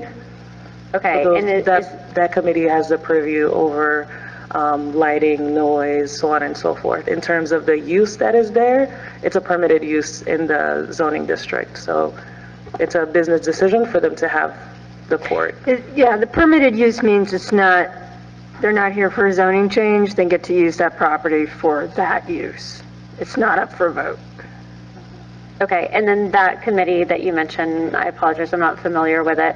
Do they meet like us in a forum like this where there could be public comment, so that Yes. that would be an appropriate meeting to raise these concerns at, since we don't, so city staff is telling us that we don't have purview over it on our board, but that this other board does? Correct. Okay. All right. And I can provide the details for that.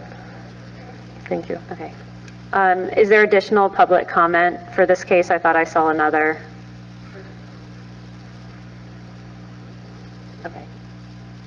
Okay, seeing none, the applicant can have a rebuttal.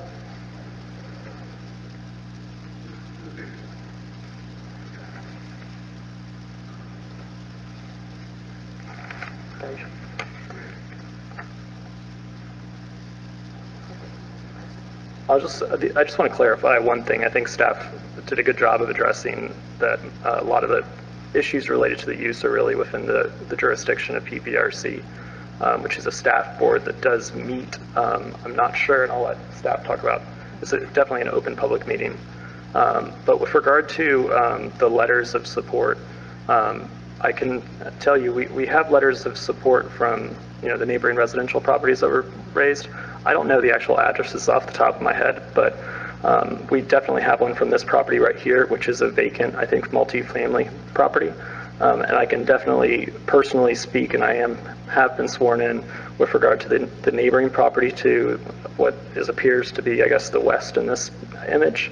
That property is actually owned by the North American Mission Board, which is actually an entity of the Southern Baptist Convention. I did speak with them, and I did speak with their attorneys about the use. They do actually actively use the property. It may not be apparent to the neighbors. Okay, let's not have crosstalk in the audience, please. That property is in use, and they did review it, and they raised no issues, but the actual property to the rear on Canuga, it is currently a property that's under redevelopment, and I believe it is vacant, but we do have a letter of support from the property owner. We also have some letters of support from other neighboring properties in the area, as well as we provided information to staff with regard to our public outreach that occurred with Flamingo Park. Were there any changes to those from last time? Because you reviewed those last time, where they were from the same? They were updated with the appropriate signatures and names. Okay, thank you. Correct. And we provided additional information from our meeting with Flamingo Park. All right, we will now move into executive session. I think they did a great job incorporating our suggestions, especially with the lighting.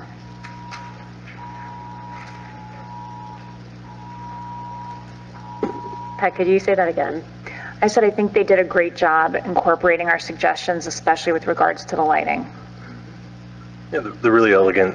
I think it's much improved. Yeah. The clapboard as well, I think it fits in with the neighborhood. I think this is great for the community.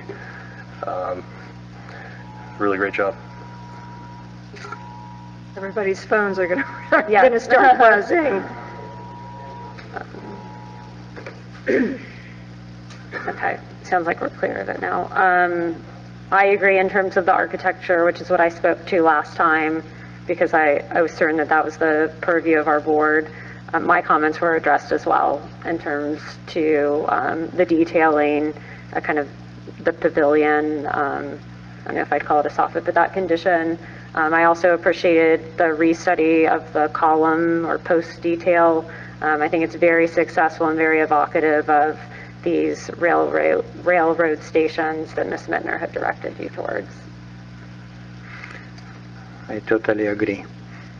Do we have a preference on the siding?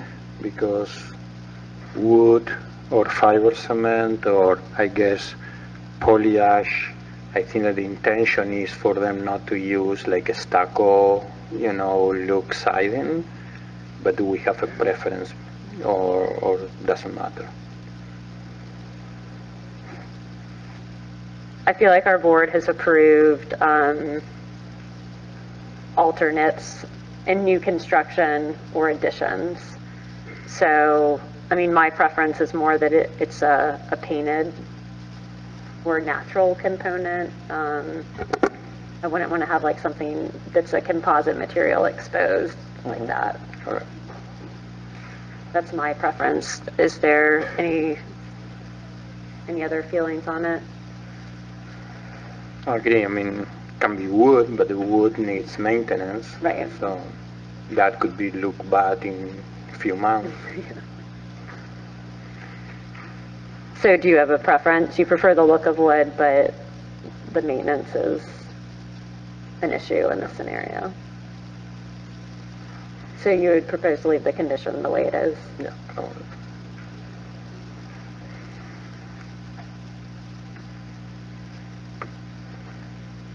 Mr. Murphy, did you have anything to add? Nope, I think that they improved the architecture, which I thought was pretty good last time, and I think the lighting is much improved, and I hope that the Plats Committee takes into consideration noise and the illumination and operational hours. Thank you. Right, it seems like we're ready for a motion. You can make a motion. I move that the Historic Preservation Board approve application number 24-74-502 Park Place for new construction in accordance with the Secretary of Interior standards for rehabilitation, specifically standards 9 and 10, I believe, as well as the additional compatibility criteria set forth in the Historic Preservation Ordinance, section 94-49 of the City Zoning and Land Development Regulations. The motion is based on the testimony presented along with the application submitted and the staff report, which constitutes competent substantial evidence. In addition, the approval of this request is made conditional upon the following restrictions, stipulations, and/or safeguards that I move are necessary to ensure compliance with the purpose and intent of the Historic Preservation Ordinance and the Historic Preservation element of the Comprehensive Plan of the City of West Palm Beach, the Secretary of Interior standards for rehabilitation, the additional compatibility criteria set forth in the Historic Preservation Ordinance, Section 94-49 of the City Zoning and Land Development Regulations. The conditions include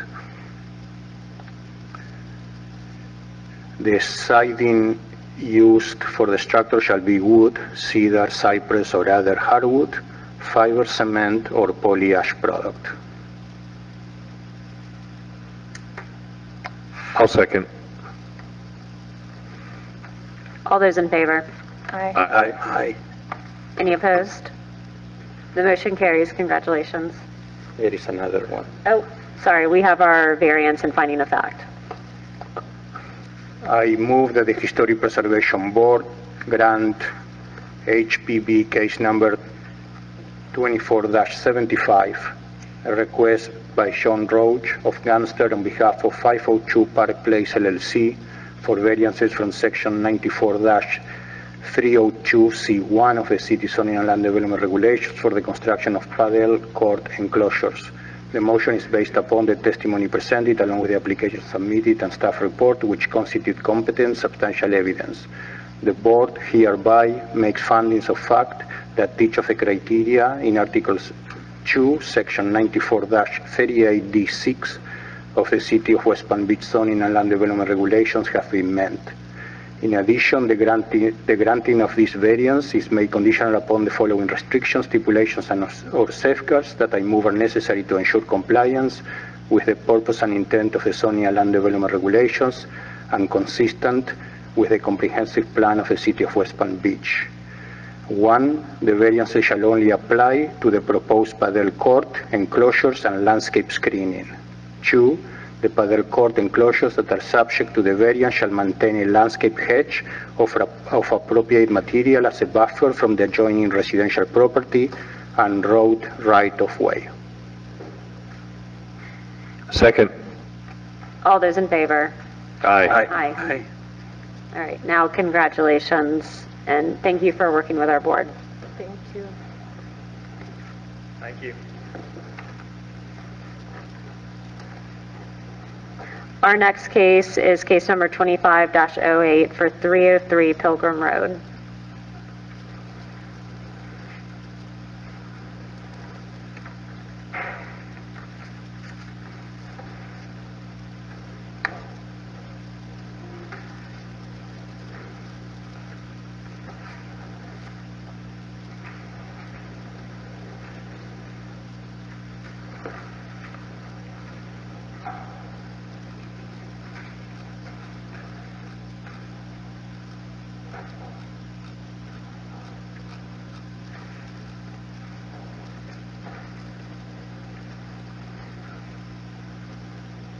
We're ready when you are. Thank you. Hello. Yes, I'm Charles Wayne Farrell, the architect for the Bargs, and this is my daughter, Veronica, who's working at my office. Let's see. I haven't done this for a long time.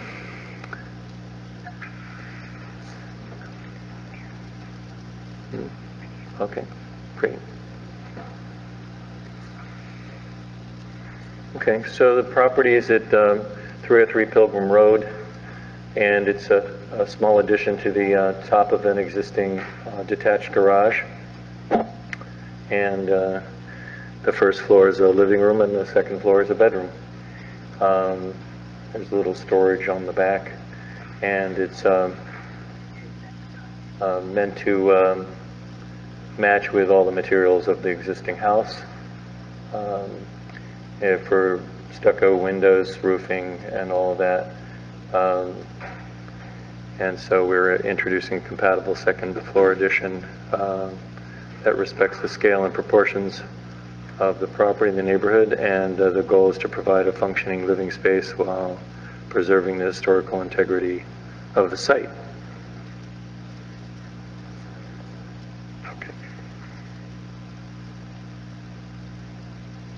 And so, of course, as I was saying, the material is all matching existing, and we're adding a little bit of wood clapboard at the top of the gable, and we're keeping stuccos matching the existing house, which is not very historical in its detail. We'll keep the roof shingles and matching, and we also have plans, the elevations there, and the rest of the plans. We will change the garage door into a window, and you see it there in the south elevation. And this is just roofing details to match existing. And this is the existing house as it is right now. As you see, it's a very simple stucco house with not a great deal of character. And then the garage is there in the top left-hand corner, and we are again changing that into living space. This is just the project data for the setbacks and so forth. And then this is the floor plan. As you can see, the first floor is a living space, living room, kitchen, bath, and stair, and storage. And then the second floor is a bedroom and bathroom. Should be pretty cute. This is the site plan. Oh yeah. So we're doing clear glass and obscure glass on the bathrooms. Thank you. Thank you. Will you be doing the staff report? I saw that it's Aaron's, but okay. I'll do the presentation first. Okay, thank you. We'll have the staff presentation now.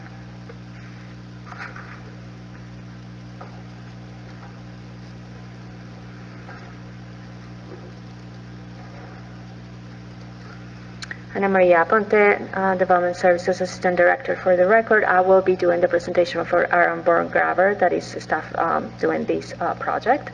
So it's a little bit of background. So this property is in the Bel Air Historic District. It is, as it was mentioned, the request is for the construction of an addition to the accessory structure.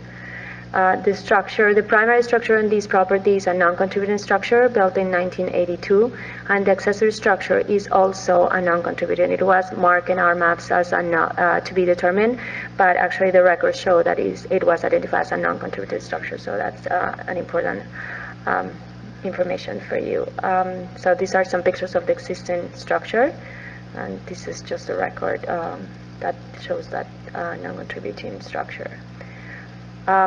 Staff review the proposed addition to the accessory for compliance with the zoning code and found that it was fully in compliance with all the setbacks and separations that are needed, as well as the lot coverage that is required for the property and the FAR. The applicant already showed the elevations and the floor plans. So it's a small addition. This is the rendering that they provided.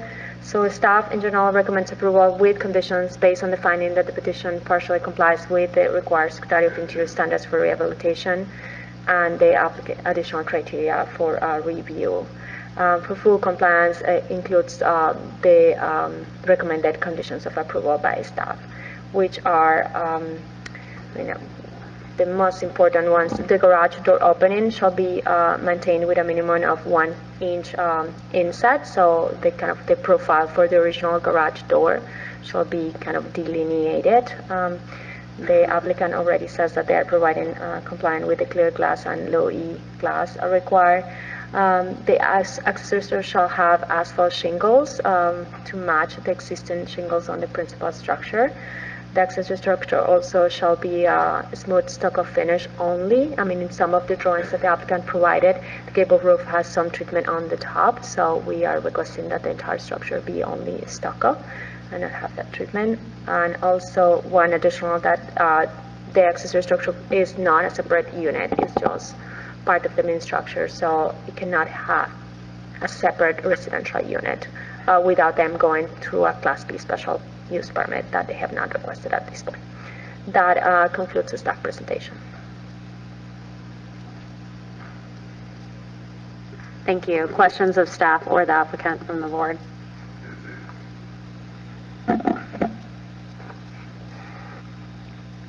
Yes, Anna, thank you. Pertaining to the garage door, are you more concerned with the opening or the actual door? It's just to reflect that the door was there before. So the facade will be as they are proposing, but just having the kind of the profile that the door existed before, not maintaining the door.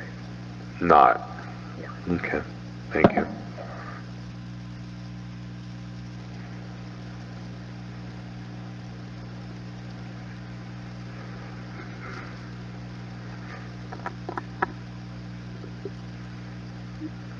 Okay, seeing no other comments from the board, is there anyone from the public who wishes to speak on this matter?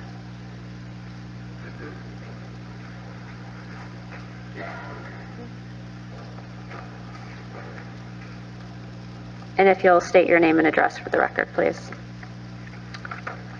Good evening. My name is Rafael Calzadia, and I live at 305 Pilgrim Road, along with my wife. I'm here to express my concern about the proposed plans to raise the height of the garage next door by possibly 8 feet. While we respect our neighbors' right to improve and develop their property, we feel that this proposal would have a detrimental effect on the character and integrity of our historic neighborhood. The Bel Air district, neighborhood's district nature should be preserved, especially in terms of scale and architectural context. The proposed changes, especially the addition of height to the garage, would significantly alter the visual and environmental character of the block. The proposed change would block views, decrease natural light, and create an out-of-scale structure with the surrounding homes. It would be a large, looming addition in a neighborhood defined by its historic charm and consistent architectural elements. Raising the garage in this way sets a concerning precedent for future developments that could further diminish the historic integrity of our street and neighborhood. This would change the fabric of our community in a way that we feel could be irreversible. We understand the desire for additional space, and we'd be open to exploring alternatives that preserve the historic scale of the neighborhood, such as keeping the existing roof line or designing a smaller addition that doesn't disrupt the visual harmony of the block.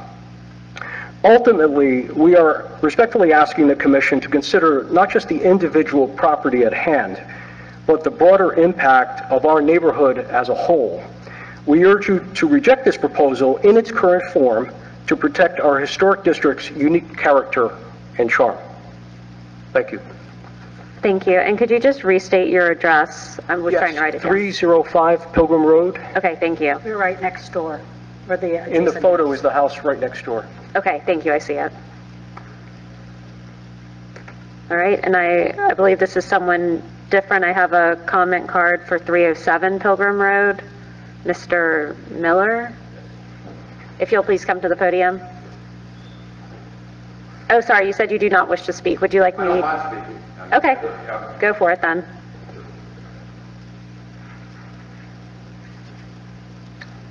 Hi, my name is Rob Miller. I'm at 307 Pilgrim Road. Primarily, I'm seconding my neighbor's comments for the most part. I feel like the mission is to maintain and preserve the integrity of the Bel Air district. And so I think the desire would be that any new construction on the block would help contribute to that or not take away from that, certainly. So I think, again, the desire to improve the property, fully respect that. Hopefully there's some alternative ways to go about it. That's it. Thank you. Any additional public comment for this case? Okay, the applicant may have a short rebuttal if you wish. It's not required, it's up to you. If you would like to do so, if you'll come to the podium.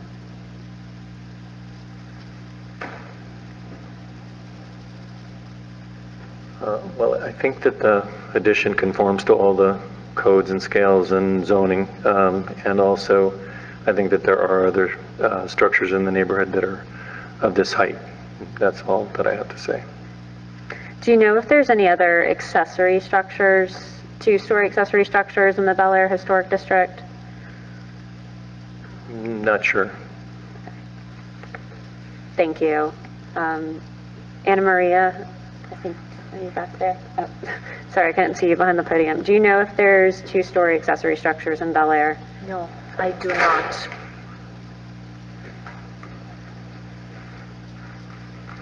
Okay, thank you. All right, we'll move into executive session.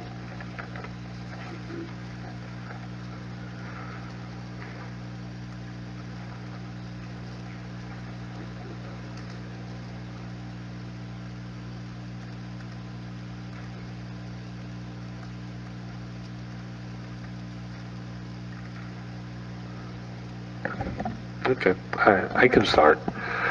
So I feel that the front doors to the garage are somewhat charming and kind of have some interest. So I kind of think that further attempts should be made to keep the actual doors, maybe incorporate some kind of window. But in a precursory review of the street in the immediate area, I don't see any two-story accessory structures or even two-story primary structures. And again, I'm just referring to the immediate context of the abutting areas. Further, I don't think that the design as proposed would enhance the area. Now, I don't want to condemn it. I know it's a very simple design, but I don't think that should diminish any kind of craft or execution done to the appeal of the architecture. Also, I think the windows are strangely proportioned. I'm not sure if they evoke the primary structure. I didn't see photographs of that in my package, but I find it to be kind of a little out of character with the area. Yeah. And I'm sorry, we're in executive session, so it's... I just wanted to say there's a two-story house at 333.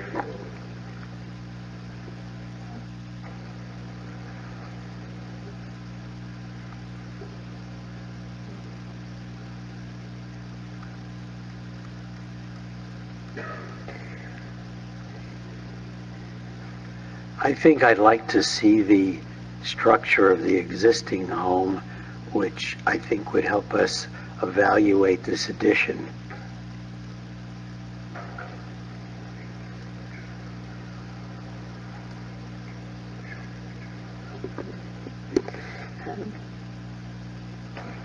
Any other comments from the board? No, I agree. We need to see, I mean, I know that I am looking in Google Maps here. There are few two-stories primary structures. I don't see any accessory structure, two stories. Yeah, proportions seem off. Can be lower, but I think we need to look at in context, and there is no context information in the package. Right, I agree. I have Google pulled up as well to try to answer some of my questions because it's not included in the application. I also live in Soso, so I'm quite familiar with Bel Air. It's our only historic district in Soso, which it's a little jewel. I can only think of one two-story accessory structure, and that was new construction that's in the Bel Air Historic District, but I actually do feel like it altered the character of the street. I mean, that was approved a number of years ago, and it does really stand out. So I am concerned that we would, I don't want to reinforce a building type, which I would say has had effects that are in conflict with our compatibility standards on the neighborhood, and that's just one example. So is anyone else would like to chime in, or I'll just try to summarize where we're at so we can. I think we're all on the same page with that. There's 3 on the street that are two-story primary. I think my challenge to the applicant would be, I think bigger value and the value add would be adding to the primary. That's where you're going to have more value for the owner.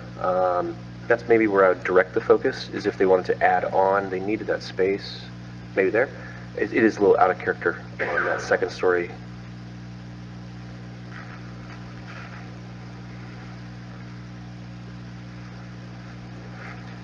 Okay, so I'll summarize where we're at, that we need more of the contextual information presented as part of the packet in terms of the context, both of the neighboring properties and the district, as well as information on it's non-contributing, but on the primary structure itself.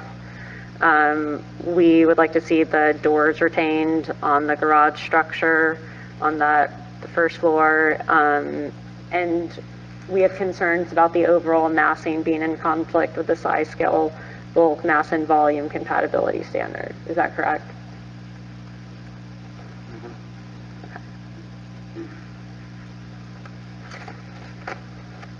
All right, can we have a motion?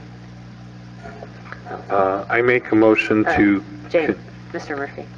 I just want to ask you, I'm not sure if you are gonna recommend denial or continuance to reevaluate. The applicant would like to have a chance to look at it again. Okay, sorry.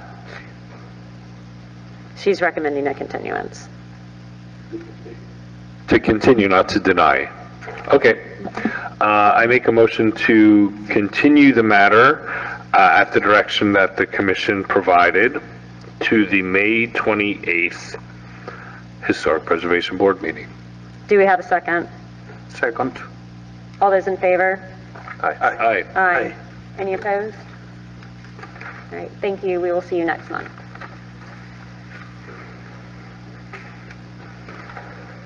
Okay, we are now on to our new business agenda.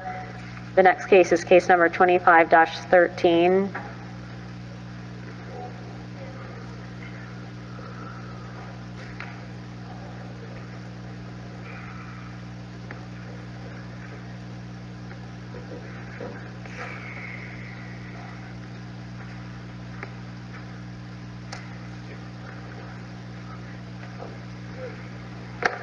I wasn't sure if I'm the one to introduce the change of representation, but I'm a new applicant, and the previous applicant is no longer representing the project. So my name is Abi Canton, architecture firm, Canton Design Corporation, and we're the new applicant. So there's paperwork involved already with staff to show that change.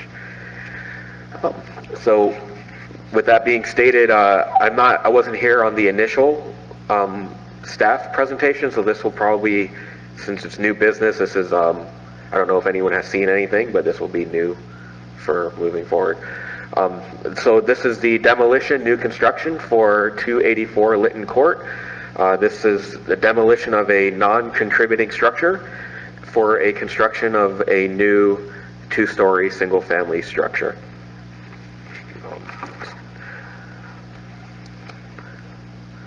So here's a satellite view of the street. That you can see Lytton Court directly to the north of this, and then Olive Avenue on the left. Why that's important is because, or on the west, I'm sorry, why this is important is because there was an address change. So the property used to be addressed to Olive, and now it's addressed to Lytton. So that affected some setbacks and things, but that's all been resolved on this presentation, and we can get into that if you like a little later, or we can keep doing this now. The design style that we're going for is a Mission Revival two-story structure. So some elements that a Mission Revival style has, you know, there's a clay concrete tile roof, stuccoed walls, some sort of patio. Of course, landscaping is very important, unadorned walls, so not much ornamentation. Only ornamentation is usually plaster moldings or some corbels. Parapet walls, dormers, trying to have some arches in some places, and very symmetrical rectangular floor plans. These are precedent studies on what Mission Revival style architecture looks like, as what we use to create the design that we presenting. So here's the design that we presented, and there is also some staff recommendations. So the way we explained this presentation was to show you our initial design intent and then a marked up version of this showing some changes that we're proposing based on staff recommendations. So here's the front elevation from Lytton Court. Here's the elevation from Olive, and here's a 3D aerial showing how this house would look. So here's some staff recommendations that we were trying to implement. So one of them was rectangular windows to be 5 foot high with no arched windows. So we're going to be proposing removing the double windows and having one larger single hung window that's 5 feet high. Another recommendation was to remove that roof on the second floor and rather have a trellis, which is what we're going to be proposing on the next version. We see the Pecky cypress from the garage shall continue along the garage of the south elevation. So we have, that's like an overhang attached to the wall. We can add some Pecky cypress in that element to allow for that style to be shown. In the bay window area, the staff recommended removing the bay window and having a rectangular configuration. Right now it's sort of an angled bay window. We would be now making that more linear and straight. We're going to be removing mullions, so not removing them, but making them less prominent as they are. So different type of window. And then of course removing those arches above those other windows. Now there are some notes on the stucco itself. So we were proposing a smooth stucco, but to go with that Mission Revival style, we're going to now have a blobbed texture that will be more in line with the style that we're going for. And then the doors also have a light pattern instead of these muntins that are on those doors. And of course, removing that bay window to be more linear and lowering the predominancy of our mullions. And there's another version showing that as well. Here you can see how if we're changing that roof structure to a trellis, it will look less expansive and be more in line with the elements that we're trying to go for. So there are some changes that are coming, but we wanted to present what our proposed was along with staff recommendations. All right, so that's the applicant presentation. Thank you.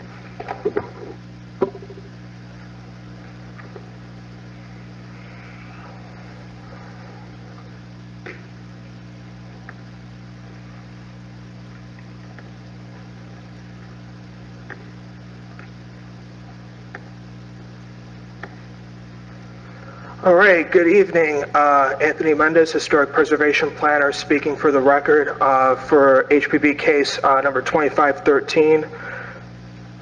The applicant has done a great job, but we'll provide more context. The subject property is a non-contributing one-story structure in the Central Park Historic District. In some chronology, it was designated as a local historic district in 1993 and resurveyed by Janus Research in 2009, yet still after that resurveying, it was a non-contributing structure.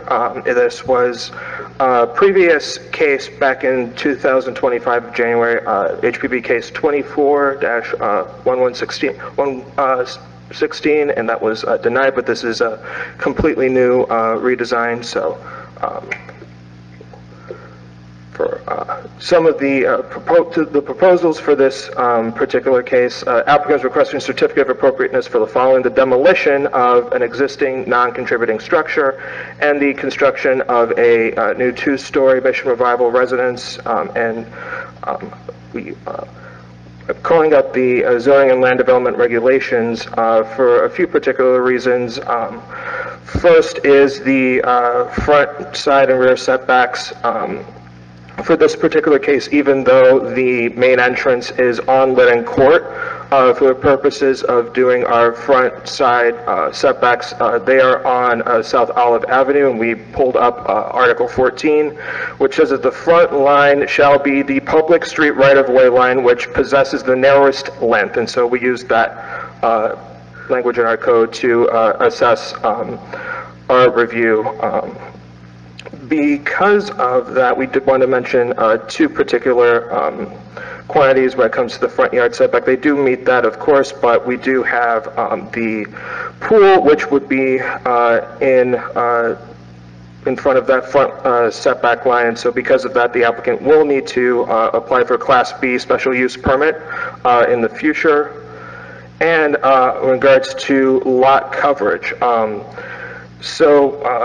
when it comes to special exception standard subsection 9485, any proposed lot coverage or floor area ratio exception must meet the intent of design guidelines, incorporate design elements that reduce visual massing, and meet one of the following criteria. So this is for number 4, and they demonstrated through their landscape plans that they are exceeding the minimum number of trees required, the minimum number of shrubs required, and the minimum species amount required.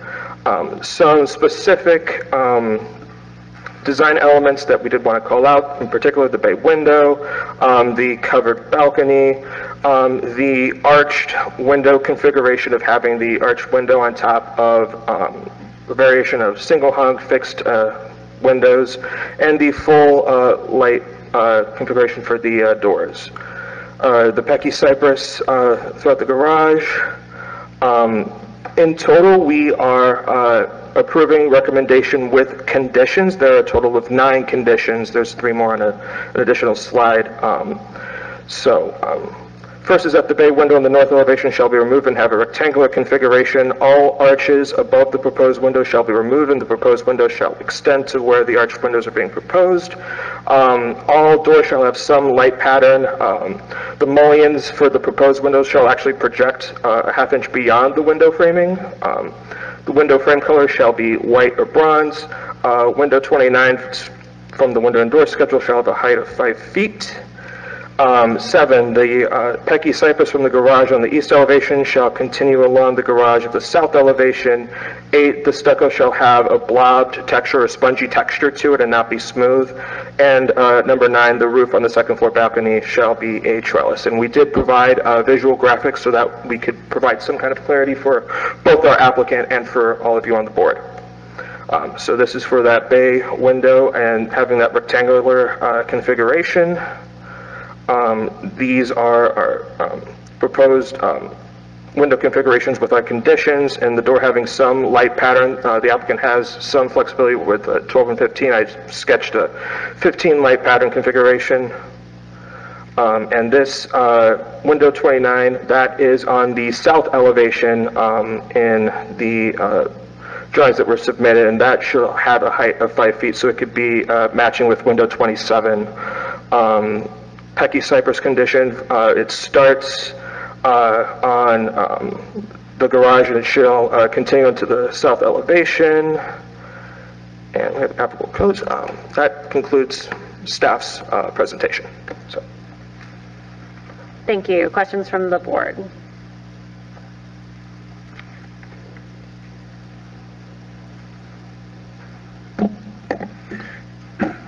Is the garage a single panel tilt, or is it swing 2-panel? Is the garage door, is it one roll up garage door? Yeah, with panels, like horizontal panels that roll up. We're not, there's no glass or anything in it. I don't know if that's... I understand. Okay.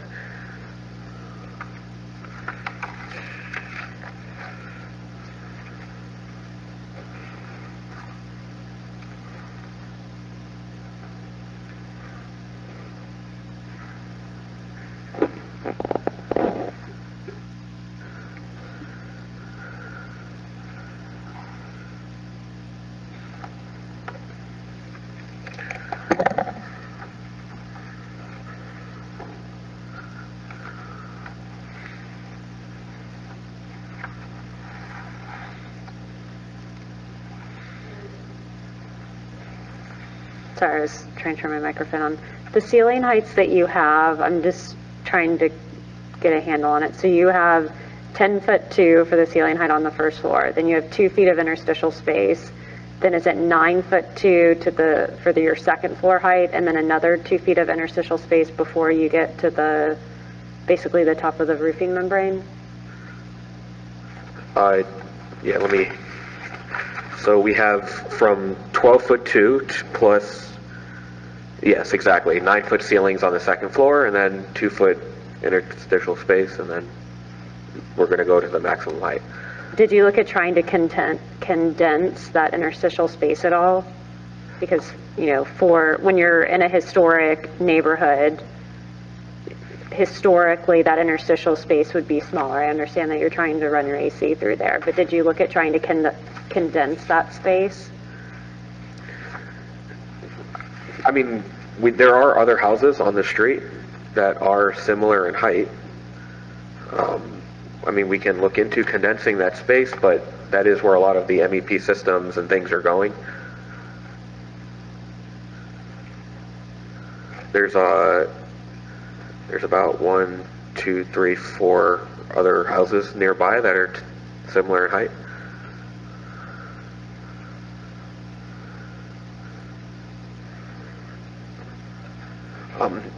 We also, I mean, to make it not so massive, we did make part of the house lower. And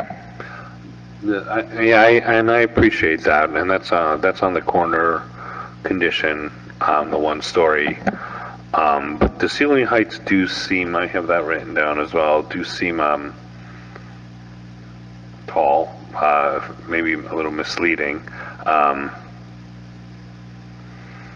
I think that the staff direction that's been provided to you is well on the way of improving the project.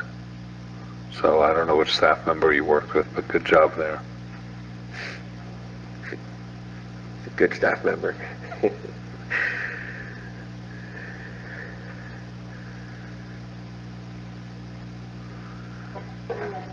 Sorry. Any other questions from the board? I do have a question on the roofing material. It's got a S tile. Preferably I always like the barrel tile. And I might be the minority on this one, but I'm just going to say it.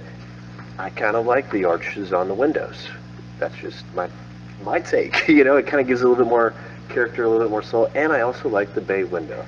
I'm just going to say it. Ridicule me all you want, but that's kind of how I feel. So, uh-oh, controversy. Let it be.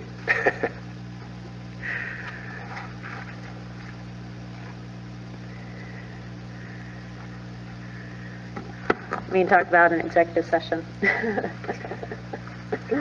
Where I was going with that is the decision or the guidance of that one. I know you've had different staff that you've worked with, so I guess. Should we just go into executive session? Should we just go? Well, I just need to take the public comment for the case first. Okay, and sorry, one other question for me. A blob texture, this is for staff. Could you just clarify what that means? So the specification on one of their drawings for the north elevation, I believe, said that they wanted to have 2 to 3 coats of smooth stucco over CMU. And that definitely might be misleading, seeing the hatch that you see on these drawings. The blob means that there's some kind of spongy texture to it. That was the best kind of wording that staff had. Was okay. Blobbed, spongy. So. Okay, thank you. Sure. All right. Is there anyone here from the public who wishes to speak on this case? All right. Seeing none, we'll move into executive session. Okay, let's talk about the bay window. Let's start there.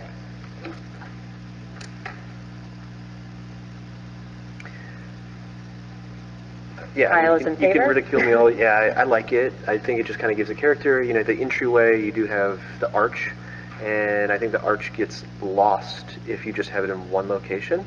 So you either embellish it tremendously and make it a focal piece, and then let it sit, or complement it going through the house. That's just kind of my take.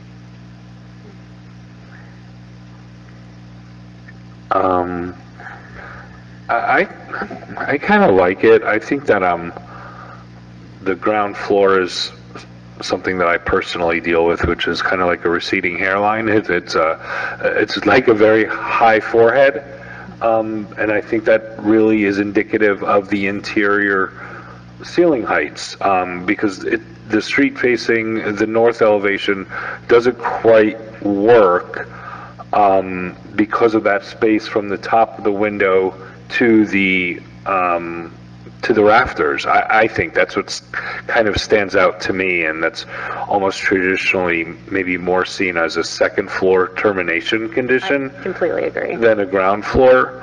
And I think that main room needs a little bit more pizzazz and more window and interest, the grand room.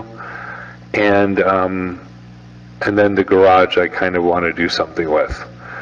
I didn't see a lot of two car attached garages on this immediate street and the immediate area.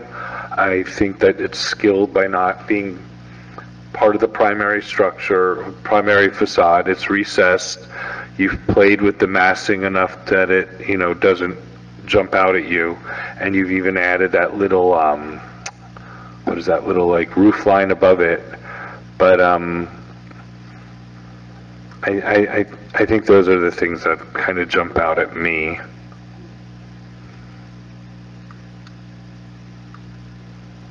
I mean, I agree wholeheartedly. That's my number one comment, is about like the expression of the massing. And I think you said it well about kind of where the roof structure is on the first floor elements. It's far too high. It does feel like a receding hairline or like a large forehead or something. And traditionally and in adjacent contributing structures, you would not see that. In terms of, well, let's stay on the bay window to see if there's anything else in regards to that. No, we're generally in favor of it. I like the bay window. Okay, too. So it seems like the general consensus is in favor of the bay window.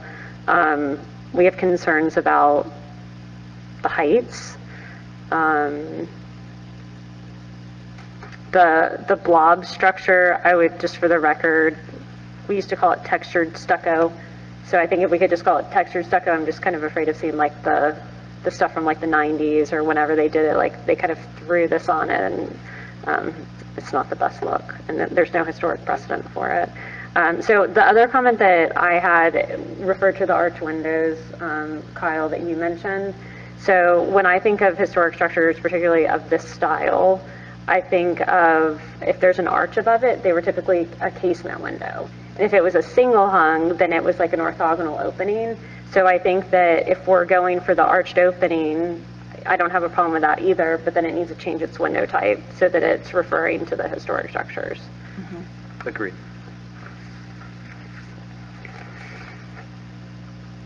Could you pull up the staff conditions, the recommended conditions?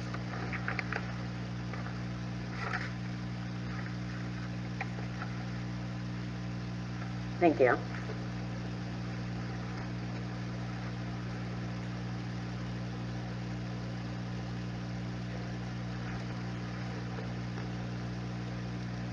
Okay, so we've discussed 1 and 2. 3 and 4 seem straightforward. I'm trying to read them. 5 is straightforward. 6. And then we had the additional comments from Mr. Murphy. Yeah, I'm okay with the bay window too, but I think that's just a little sitting nook built in that you created, and that is really indicative that whole ceiling height can be lowered. In fact, when you go to the section, it is lowered, and yet from the exterior, I don't know where he is, from the exterior, it appears as an interior space as high as the living room, and that's not really the case. So that's telling you it should be lowered, the program inside.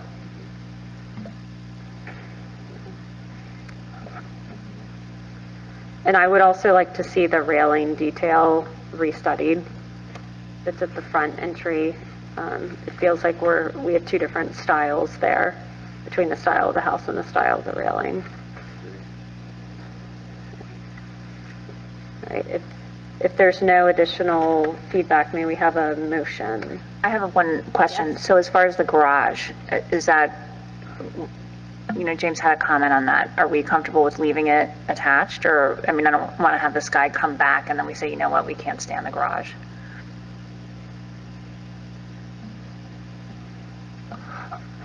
No, I wasn't saying that. I think just something else can be done to maybe the door. Maybe Okay. it's 2 openings.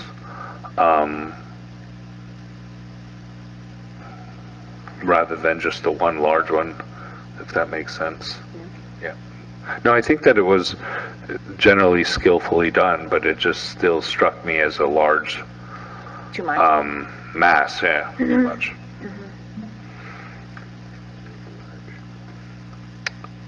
If there's no more comments from the commission, I can make a motion. Does the applicant feel they have good direction? Yes, thank you all for your time. Super, thank you. So I will make a motion that the application number 2513 be continued to the May 28th Historic Preservation Board meeting to incorporate the design direction provided by the commission. Do we have a second? Second. All those in favor? Aye. Aye. Any opposed? All right, the motion carries. We will see you next month. All right, moving now to case number 25-16. We'll have the applicant presentation when you're ready.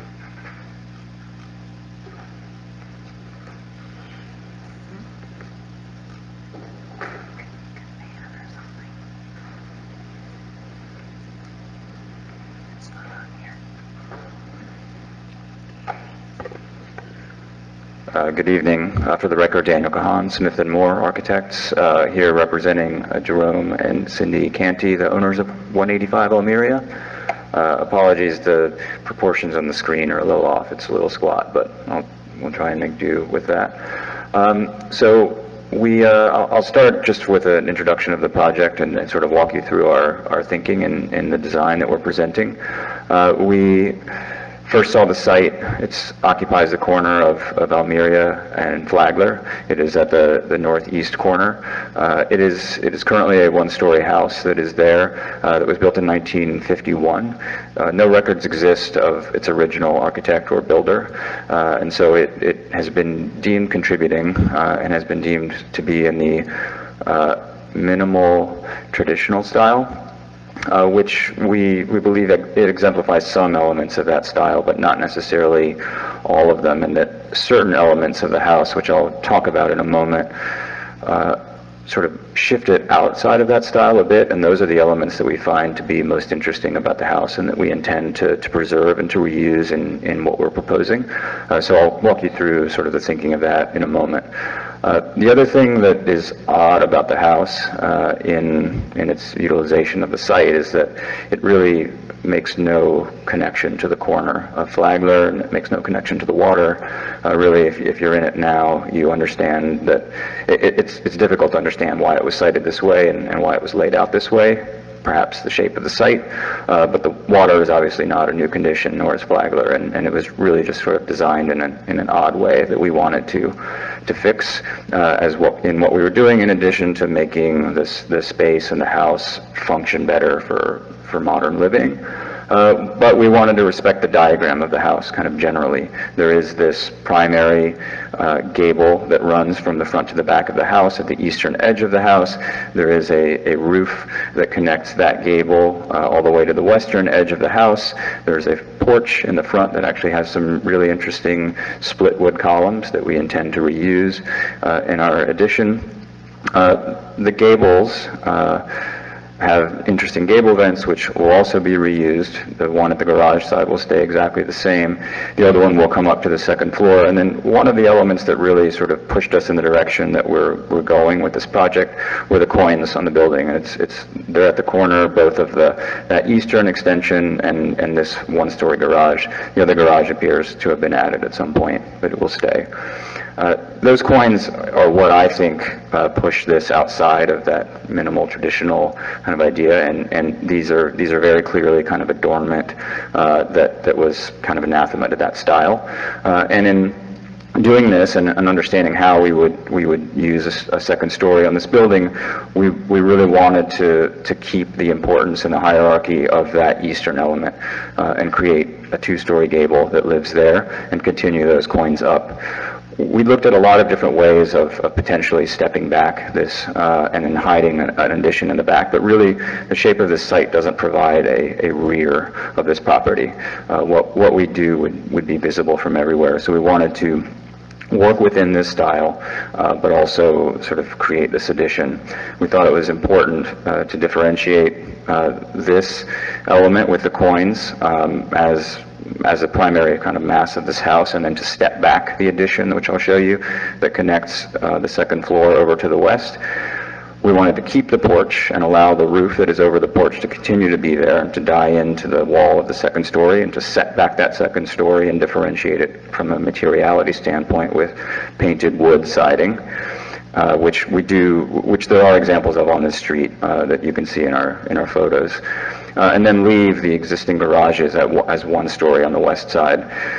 We didn't feel it would be appropriate to add on top of those garages, only because it seems to ennoble those elements that are all the way on the west side of the building. You know, it draws additional sort of mass and prominence to that piece, and we really wanted to shift the focus of the house to that eastern corner of the building. And then, you know, just speaking about this idea of whether or not to differentiate this eastern mass, we just didn't feel it would be appropriate to make a step in what's clearly being expressed as a stacked masonry wall with coins, to step back an addition or express it differently. It's just not correct from an architectural standpoint.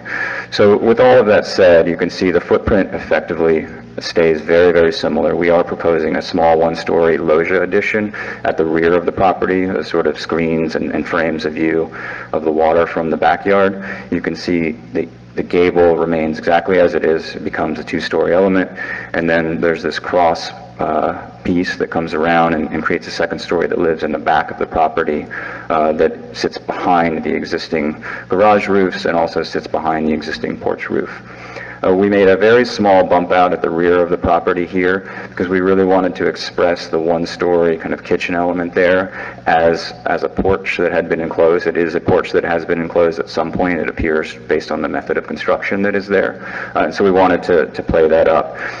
And stylistically, I know staff's report mentions lots of different styles and elements that we're using, and we believe that stylistically what we're employing here is an Anglo-Caribbean kind of vernacular that you find very commonly in this neighborhood and certainly in this area, and utilizes elements certainly that are being referenced in staff's report of French doors and pilasters and exposed outlookers and all of these other things that are all derived from the various styles that are mentioned in staff's report, such as Georgian and Monterey and these other things that all are sort of the sort of originator of these styles that are all based on the same kind of classical and traditional typology.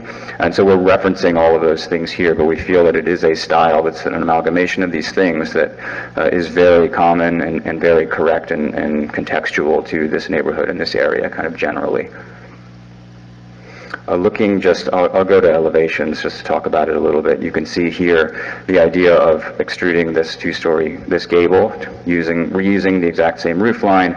Roof material will stay the same. It will be a white concrete tile, which is what exists currently.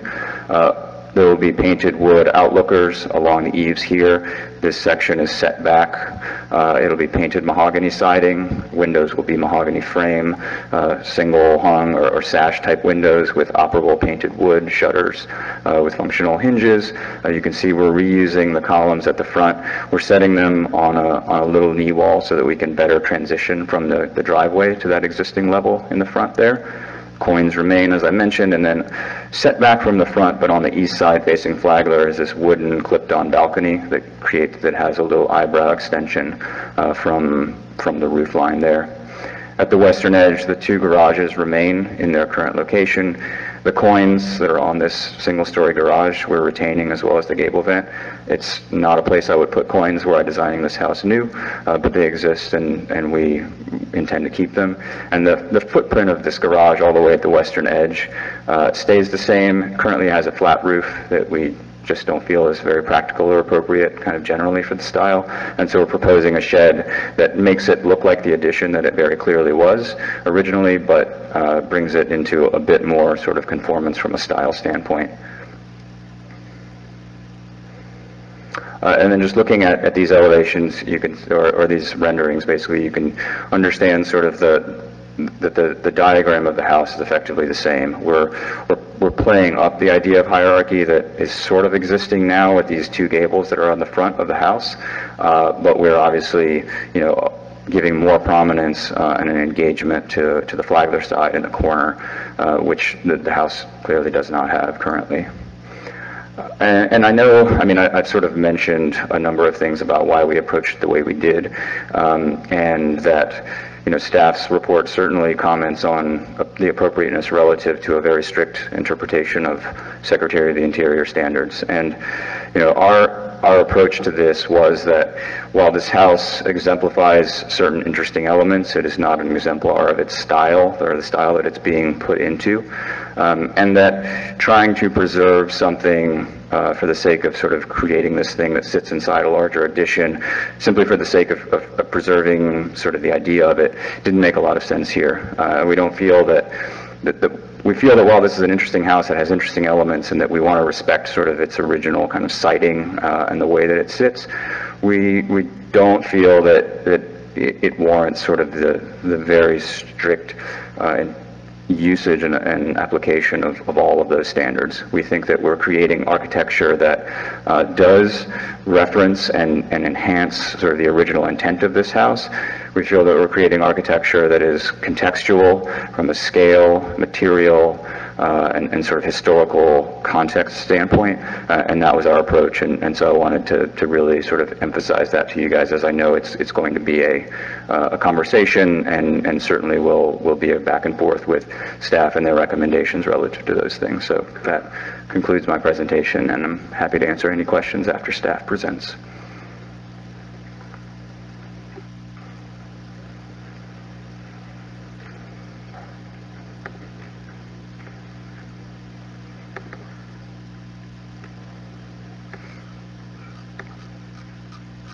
Anthony Mendez, Historic Preservation Planner for the record, speaking on HPB case 25-16. To give you a little bit of background, this is situated in the Alsit Historic District and zoned single-family, high-density residential context 5. It was constructed as a one-story minimal traditional residence in 1951.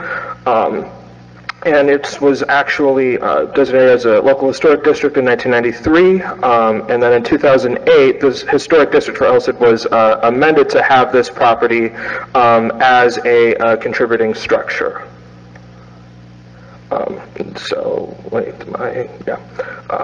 So I've included the property record card, sketch from 1962, an arrow from 1968, and the closest Google Maps that I could find from when this property was considered a contributing structure. This is from November 2007.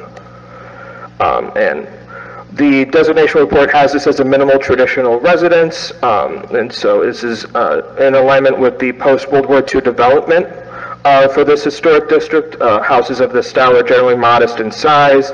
They have a square rectangular footprint, as you saw on the property record card, and they have a horizontal one-story projection, which is very similar to what you would see in a ranch-style house.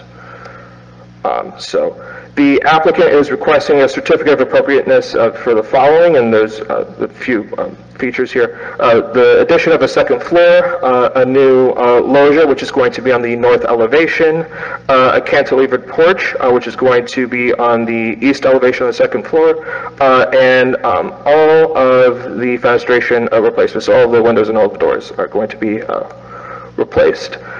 This is our ZLDR review to ensure that this project meets front yard setbacks, height maximum lot coverage, and floor area ratio.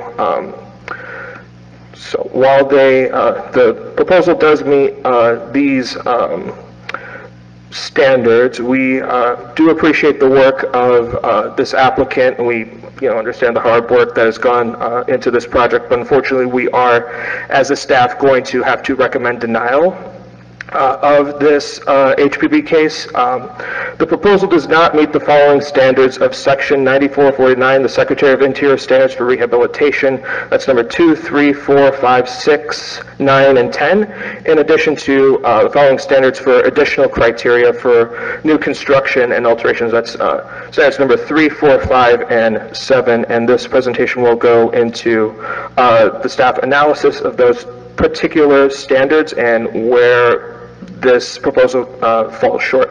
So on the top you see what is existing, and this is from the south elevation, and below that you see what the applicant is proposing.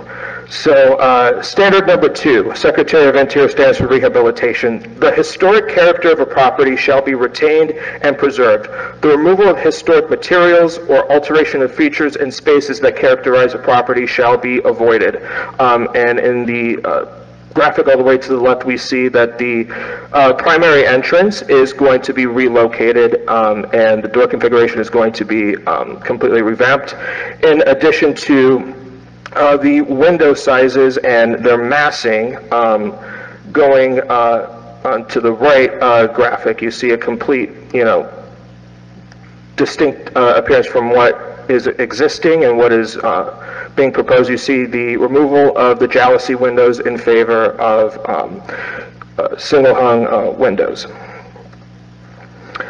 Standard number 3, Secretary of Interior Standards of Rehabilitation. Each property shall be recognized as a physical record of its time, place, and use. Changes that create a false sense of historical development, such as adding conjectural features or architectural elements from other buildings, shall not be undertaken. And there are a couple of features we did want to point out. We have the cantilevered porch on the second floor, which is emblematic of Monterey-style architecture. We have the expanded breeze block, which is more emblematic of mid-century modern architecture. We have the loggia that the applicant is proposing. We see the overhanging eaves, which is emblematic of American craftsman architecture, along with the faux timber framing of that loggia, along with the columns, which is emblematic of what you would see maybe in Greek Revival or Italianate architecture. It also translates into design styles. This is part of one of the standards for additional criteria for new construction and alterations, and this is through looking at the streetscape that new buildings or new additions to construction should take their design cues from the surrounding buildings, and we did not find any of these architectural features in the surrounding buildings. For standard number 9, Secretary of Interior Standards for Rehabilitation, new additions, exterior alterations, or related new construction will not destroy historic materials, features, and spatial relationships that characterize the property. The new work will be differentiated from the old and will be compatible with the historic materials, features, size, scale, proportion, and massing to protect the integrity of the property and its environment. And we outlined that horizontal projection, which is typical of either a minimal traditional or a ranch residence, and we see that that sort of distortion will be altered with the addition of a second floor, in addition to the whole aspect of horizontality being altered with the complete alterations of the fenestration as well. Relationship of materials and textures. This is part of the one of the standards for additional criteria for new construction and alterations. Relationship of materials and textures. Materials and textures of a building should be chosen with the predominant materials of the historic district in mind. Simplicity in such use is preferable. We were only able to find one property that used siding within the surrounding properties of Flagler and Almeria. And so that concludes our presentation for staff. Thank you. Questions of the applicant or staff?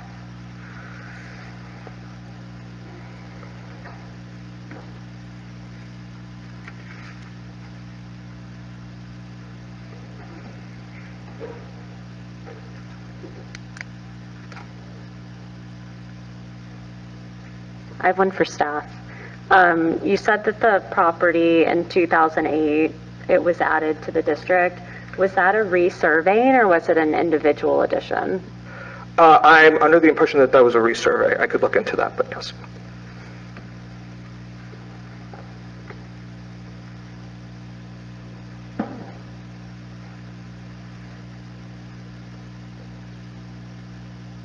Any questions? All right. Seeing none, is there anyone here for public comment on this case? Okay, seeing none, we'll move into executive session.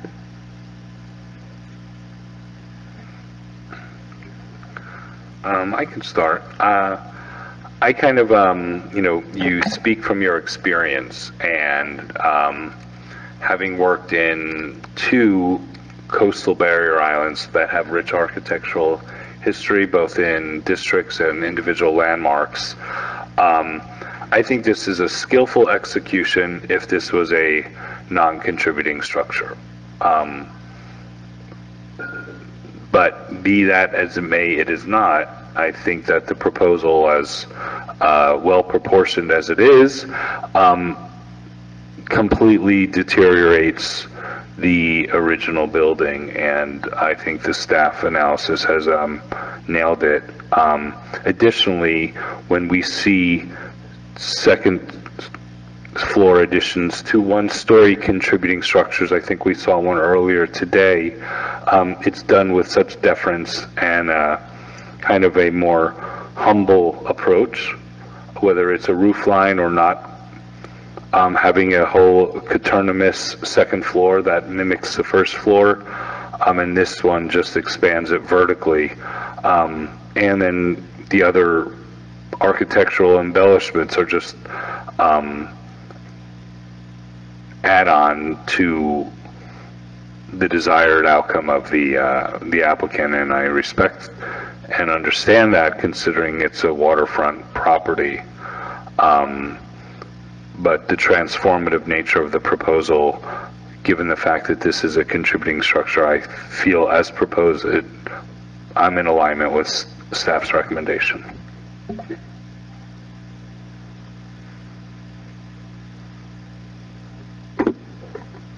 Here's my contrarian. If we can just pull up the address 2745 South Flagler Drive, it's 2 streets south of this home, and then you pull up the existing east elevation and proposed east elevation. There's a very mirrored resemblance, and I don't know what to do with that. The address is 2745 South Flagler Drive. I think, so I believe that that's a contributing structure, and it's a contributing structure as a Monterey. It's a Monterey, okay. So I would say that there's precedent for Monterey, and what we're looking at here is essentially, I think I would say that I would agree with staff as well, that stylistically it's a style change for the contributing property, even though there's some elements that are being retained.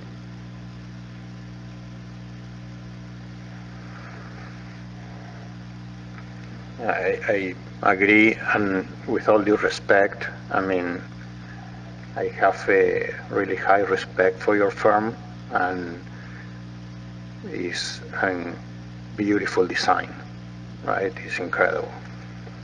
But it's, in my opinion, doesn't respect the historic property. So if wouldn't have been designated historic, this would be amazing. But because it is, otherwise, every single case that comes before us, the architect could argue that the house has several issues that they are trying to fix. And with that excuse, every house will be completely redone without having any respect for the historicity of the property.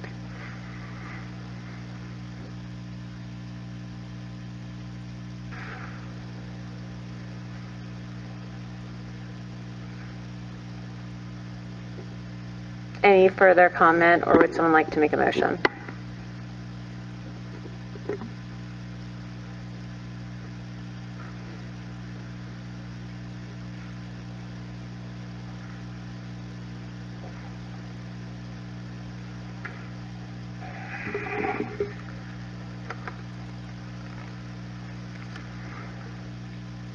I move that the Historic Preservation Board deny application number 25-16, 185 Almeria Road for new, I'm sorry, this is not the right? Here, no, this is another one. I move that the Historic Preservation Board deny application number 25-16 for additions and alteration. The motion is based upon the testimony presented along with the staff report that competent substantial evidence of record has not been submitted that satisfies the standards set forth in the Historic Preservation Ordinance, section 94-49 of the City Zoning and Land Development Regulations. The Secretary of Interior standards for rehabilitation, specifically all the standards that staff mentioned in their presentation, the additional compatibility criteria set forth in the Historic Preservation Ordinance. Do we have a second? I'll second. All those in favor? Aye. Aye. Any opposed? Okay, the motion fails. Thank you. Or sorry, the motion passes. The project, the project does not move forward. Thank you, Melissa.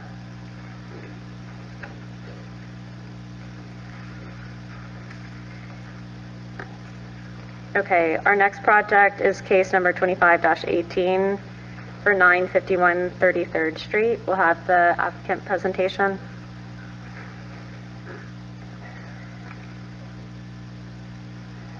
How you doing? Tim Brown, 951 33rd Street. I didn't know I needed a permit to get stuck in my house. It had a plastic sign on it, and the wood on the plastic sign was rotting out. So I, cutting the grass, put my hand on the wall. I fell through the wall. So behind the plastic, it wasn't no wood left. And I just didn't know that you needed a permit to stuff your house. I thought you was tearing something down or building something up. That's when you need a permit. So I didn't know I needed a permit. So of course I got fined, and I applied for the permit, paid the fine. And trying to get the permit for about 1.5 years now. I just thought it was real hard trying to get the permit, because every time they build a comment or a review on the permit, they never left an email, a phone number, anything. So by me working at the city, I went to the phone directory and got the phone number so I need to call and talk to. But but none of that on the permit. I went through all that, found it hard to talk to people. So I eventually talked to somebody, and by that time, I had went to magistrate. So now they fined me $50 a day from April 3rd until I get this permit.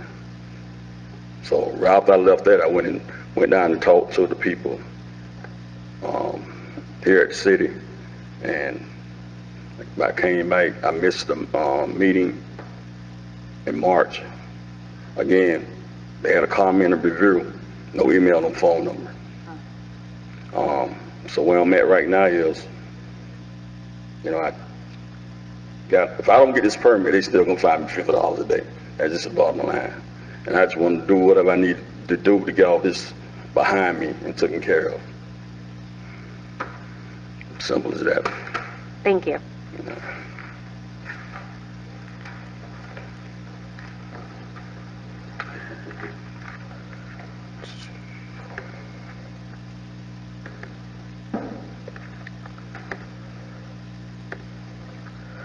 All right, good evening. Anthony Mendez, Historic Preservation Planner for the record, speaking on HPB case number 2518. It's addition alterations for 951 33rd Street. So this property is located in the Northwood Hills Historic District. It's zoned in single-family, low-density residential context 4, and the property is a contributing one-story minimal traditional residence. And for some context on the chronology for Northwood Hills, it was a local historic district designated in 2003, with the most recent resurveying done in 2021. This property was part of the survey report from 2002, actually, so it was one of the original structures that was designated in this district. Under building permit number 240-21370, started out as removal of the original vinyl siding, and then Mr. Brown, as he stated, was fined by the city when he applied for this permit in April 2024.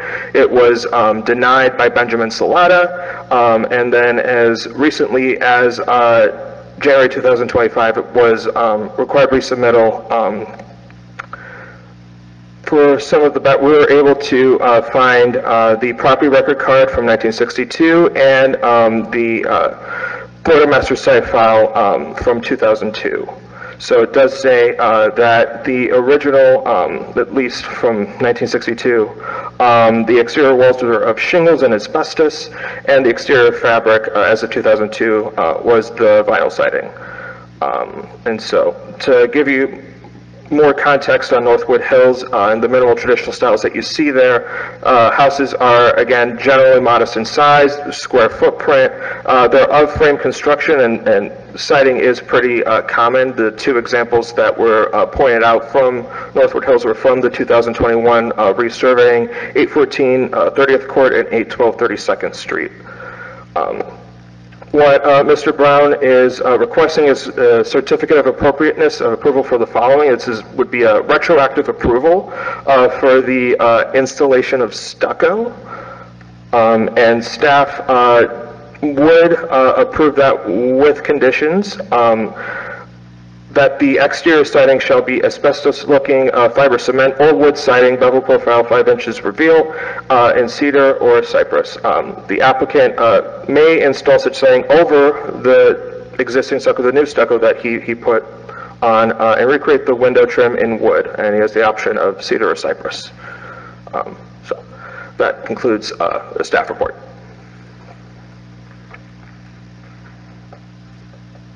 Questions of the applicant or staff? Anthony, if the applicant was willing to do that, would this be before us? Could that just have been handled administratively, or is it here because it was the removal of the original architectural finish? It was removed, and the idea was to have Mr. Brown present his case before the board as to why he would want stucco on his house. I understand that. I'm asking about an alternate timeline where the applicant would be willing to install the siding. Would this ever be before us? Yeah, Mr. Murphy, Rick Green, Development Services Director. I think the answer would be yes, it would have had to have come back. The fact that he went through the code enforcement process is separate and apart from this discussion, and we're handling that on another level. Yep, thank you. Yeah, and Mr. Murphy, I believe it's in the COA matrix that, like, this type of alteration. Yeah, that it, like similar to the town, but I believe that this, I've never asked for something like this, but we have a matrix as well that I believe is what you referenced. Yes. Now, we don't know if the applicant is willing, correct, so are you willing to proceed in the way that the staff is recommending? Yeah, my question was, would I have to cover the whole house in cedar side of the wood, or is it just around the windows? I just need to understand. So that is a very good question. What is existing, or what was existing? I wouldn't think that the whole house was cedar or it was siding. The whole house was plastic siding. So I have some pictures of where the wood is just completely rotten out on the side around the windows. Kind of put me in a panic because I work stormwater, City of West Palm, and I know hurricanes and stuff like that. Kind of threw me into oh Lord, my house gonna blow away. Maybe staff can answer the question about the material. again, we did find the vinyl siding from the 2002 designation report, but we were able to find that some form of asbestos shingle was there in 1962 from our property record card. So it was the earliest. Around the entire property or just in the main facade? Or? We could not determine that, unfortunately. That was as best as we could get. 2. 3 at least.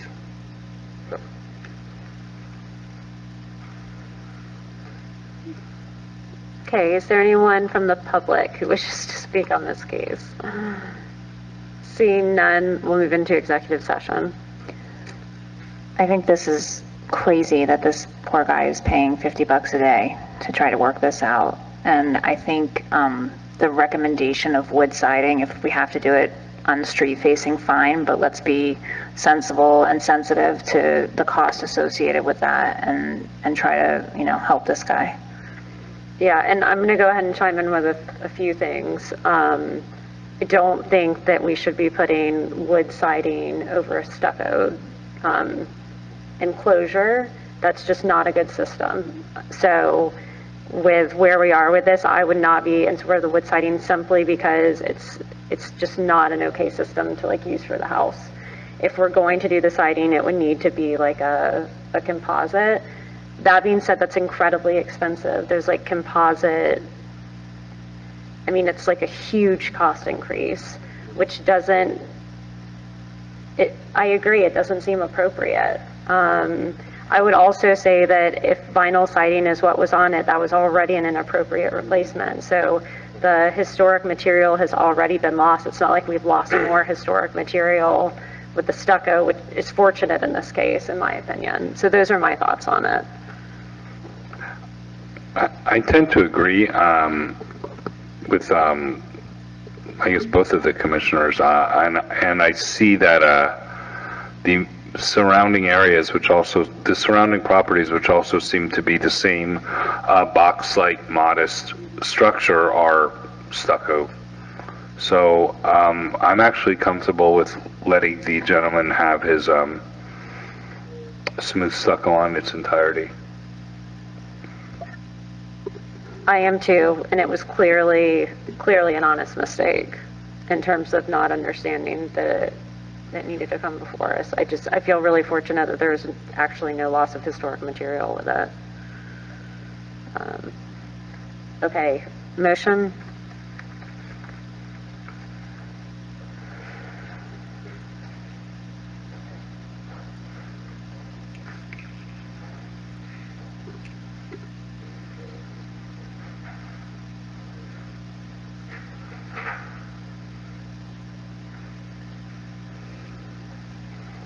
I was just saying I have a crisp new book that I don't think has been opened yet. I'm trying to find.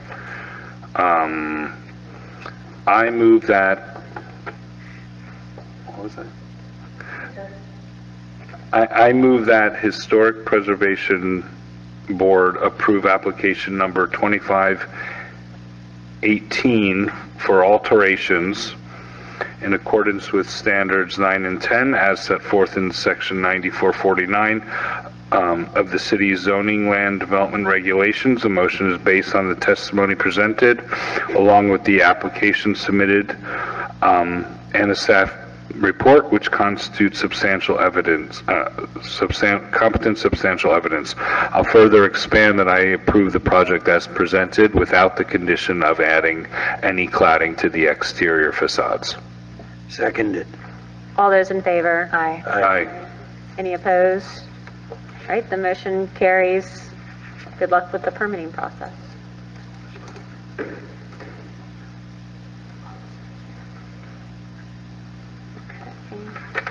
And our last project for the evening is 25-25 and 25-25A for 110 Greenwood.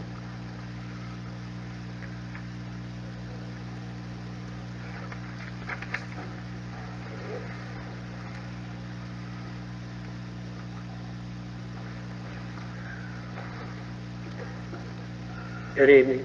My name's Jim Payne. I'm representing Sean and Tom Coonahan, owners of 110 Greenwood in the Prospect Park District. And does this scroll up and down to the buttons?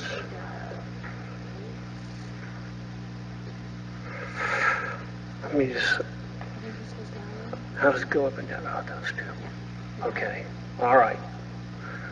Anyway, this is the site plan, and the project really consists of rehabbing the existing structure, mostly interior changes, but a few exterior that we'll go over, adding a small addition in the northwest corner, right there, and a two-story garage, accessory building with a living unit above.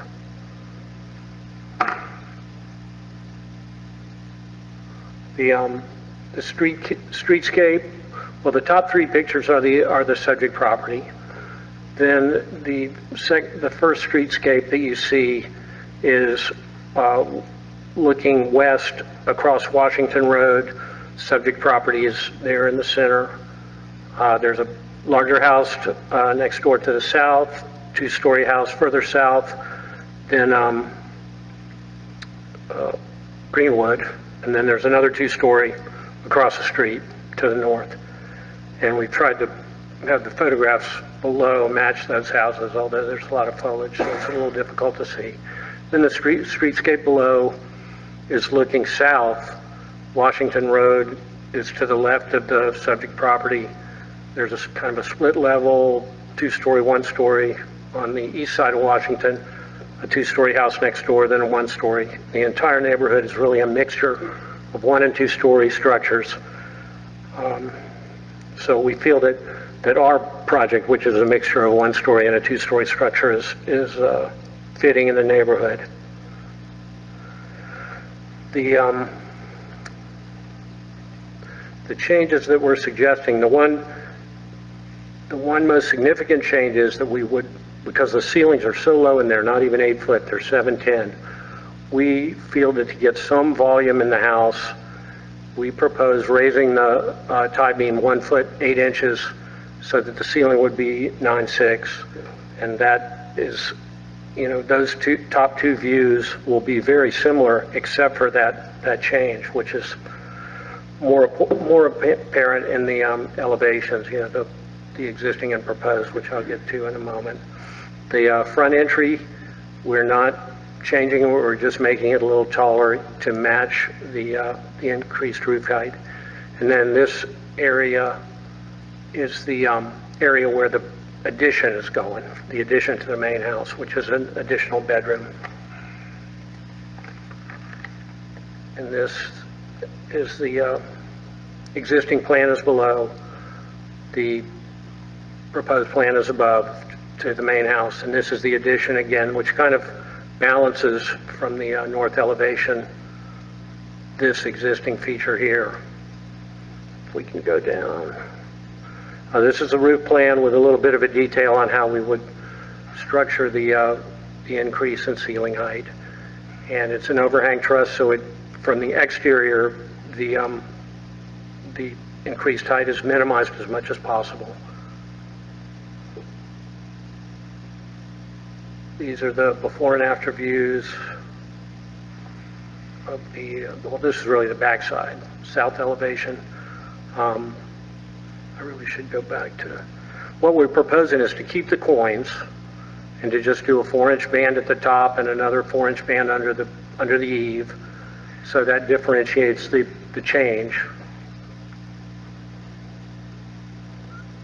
This is the addition here, which replaces that view that in that photograph you saw before. Oh, I think I missed it. Oh, I missed the front.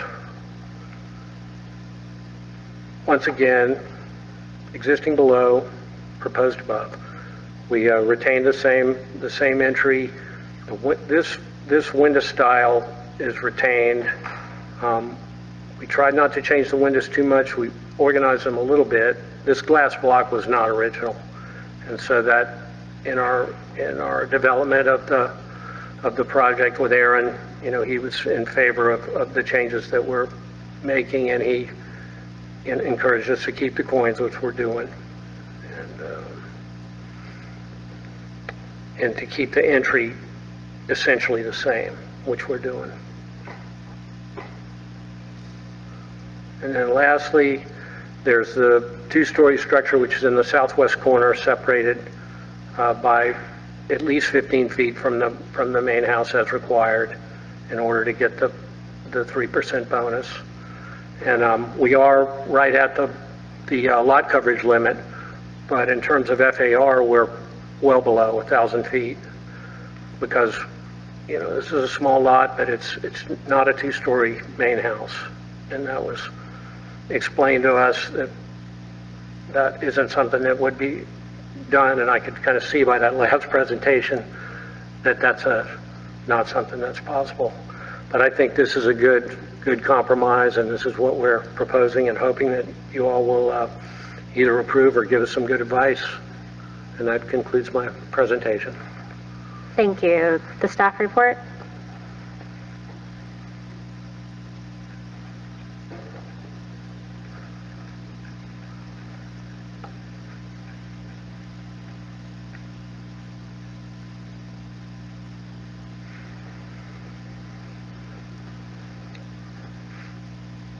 Ana Maria Ponte, Assistant Development Services Director. For the record, I'll be doing this presentation on behalf of Aaron Borngraber. It was explained by the applicant already what the scope of the work is.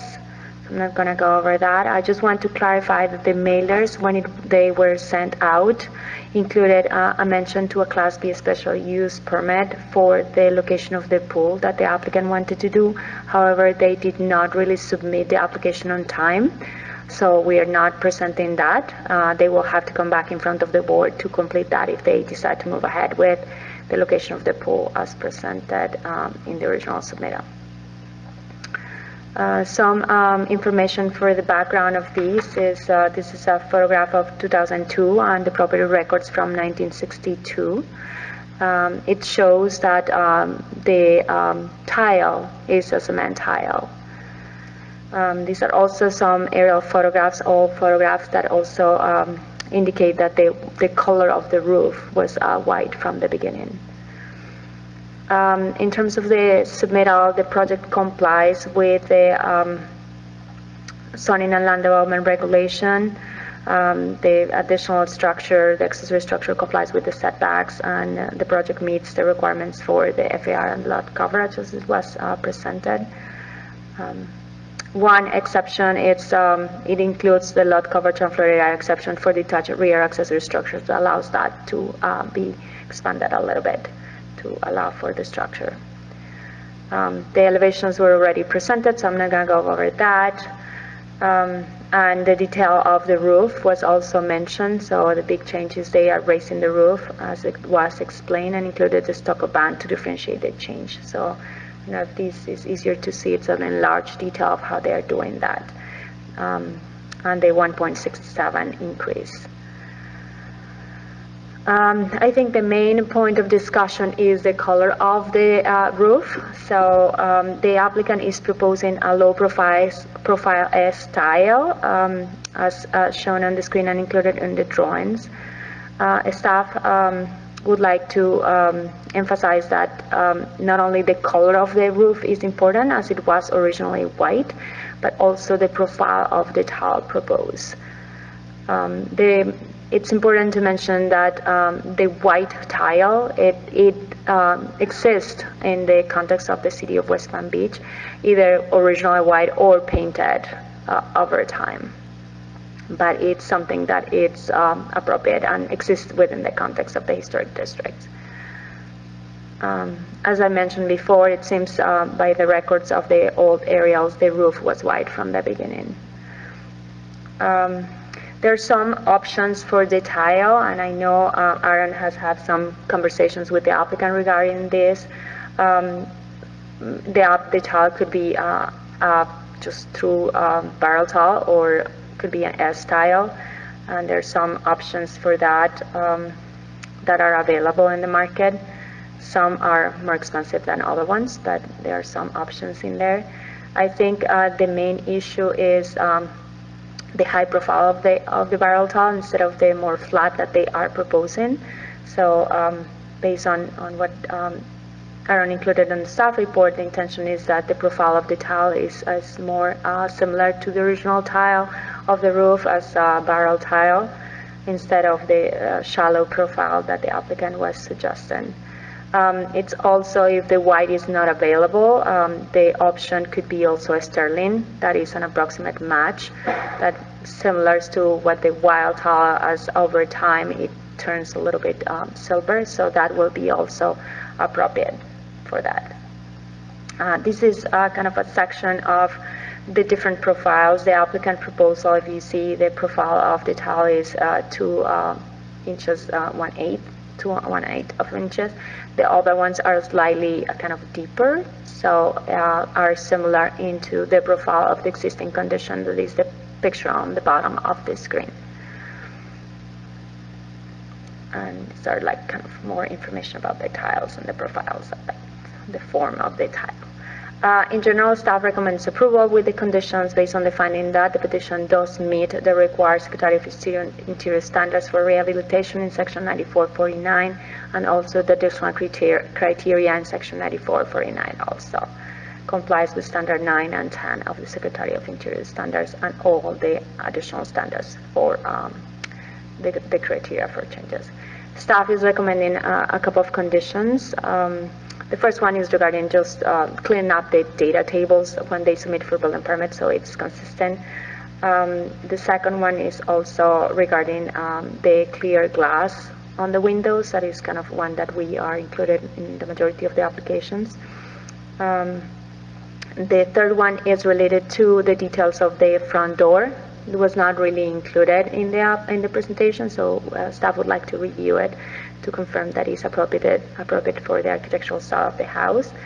And the fourth one is regarding the roof. So the original condition included in your staff report stated that the roof shall be wide to match the existing and historic condition of the property. The applicant may, upon providing documentation to staff that white barrel tile isn't available, use an S tile in white. If neither product is available, the applicant shall paint the barrel tile white. After further research, Aaron actually suggested an alternative condition 4 that states that the roof shall be white or sterling with a high-profile barrel tile or S-style. And these may include products such as True Barrel Tile, Barcelona 900, or Sunnyvale to ensure the nearest equivalent match to existing conditions given the product availability. So that's a kind of an alternative condition of approval that is being suggested. That concludes the staff presentation. Thank you. Questions of staff with applicant? Yes, sir, I have a question for you. The proposal doesn't include raising the floor slab, does it? No. Can you explain why you're raising the windows, all the windows higher then? Because just for the scale from both the interior and the exterior, makes more sense since the ceiling is getting a little bit higher and the roof eave is getting a little bit higher, the windows to be properly located in the wall, and it just seems to be appropriate, architecturally, to have those windows a little bit taller. Maybe I'm not understanding. The actual window opening is getting larger, or you're elevating the bottom of the windowsill? We're leaving the bottom where it is, but we're bringing the top of the window up to the bottom of the lower band, directly underneath the lower band, which will be at about the height of about 7'10" where the existing ceiling is. Yeah. So you're changing all of the openings? Well, we're not changing the width of the window openings, but we're changing the height of the windows, and we also are keeping the same, like the picture window with the casements on each side.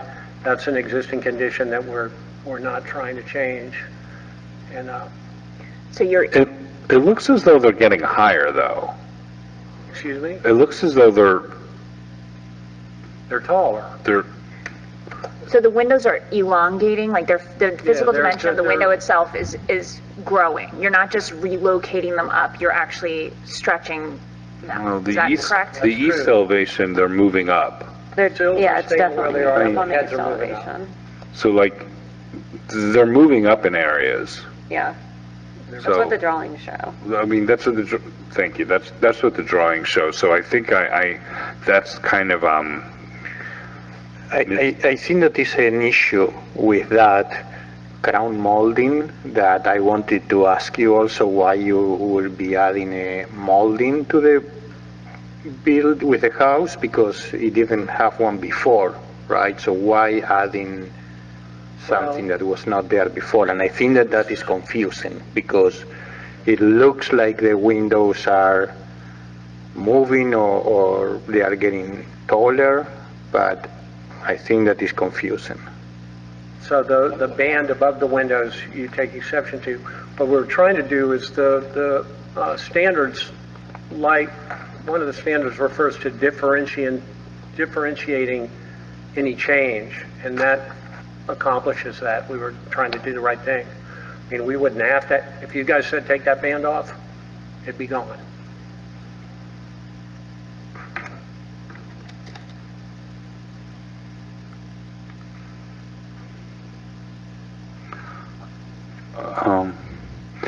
There's a pretty good size canopy shade tree in the rear yard. Is that kind of where the proposed accessory structure is going? It's close. It's, it's kind of more in between, But the tree's going. and it's a little north too. It's toward the street. The tree will be removed to accommodate this new structure. If it wasn't removed, it would take a pretty serious trim. Yeah, in your justification statement, going back to the windows, it does say that there's areas that there will be approximately 18 inches higher, as shown in the elevations. And some of the elevations, they're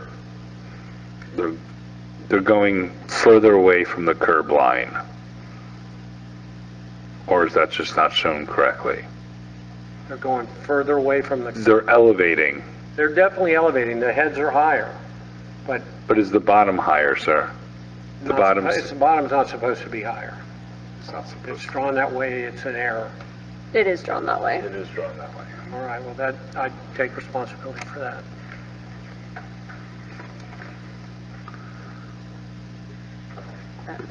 And that won't happen.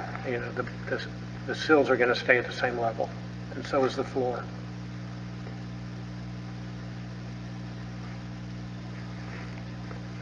Could you clarify what's happening with the front entry? I'm looking at the floor plans, and I see in the proposed a foyer, and then in the existing a covered entry, but I thought I saw that there was something about a condition, or you said you'd keep the entry the way it is. I'm just confused about what's happening at that location.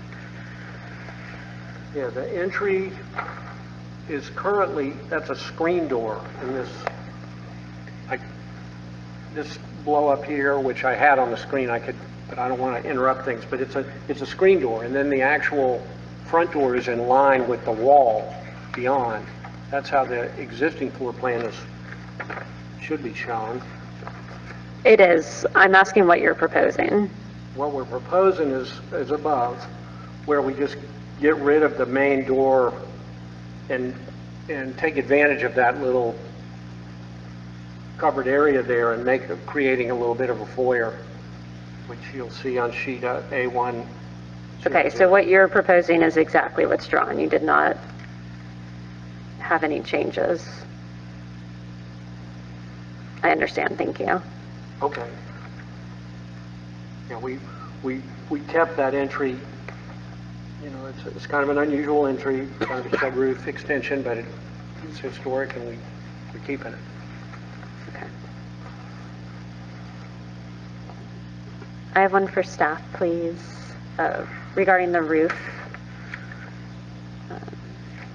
And I know that there was a lot of documentation, so I appreciate that from both you and Aaron. I want to make sure that I'm understanding. So we believe that the roof was white based on the historic photos, and you demonstrated why that makes sense for the neighborhood. Do we know that historically that there was a barrel tile on it, or we just know that it was white? The green card, I think it shows only cement. Right. It doesn't say it's barrel tile. So would it be probable that it might have been a flat cement tile? Could be. I mean, the pictures that we have, we don't have that documentation. Right now it has barrel tile. I think stylistically, it seems like it would have been a flat tile just based on what we've seen previously. Part of my question is if a flat tile was ever considered by staff, like a white flat tile was considered by staff. You can answer if you know. Will you just come up to the podium? Sir,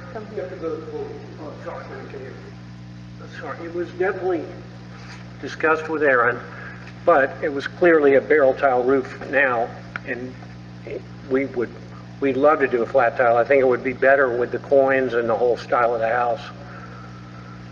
And if you guys would make that change. Okay.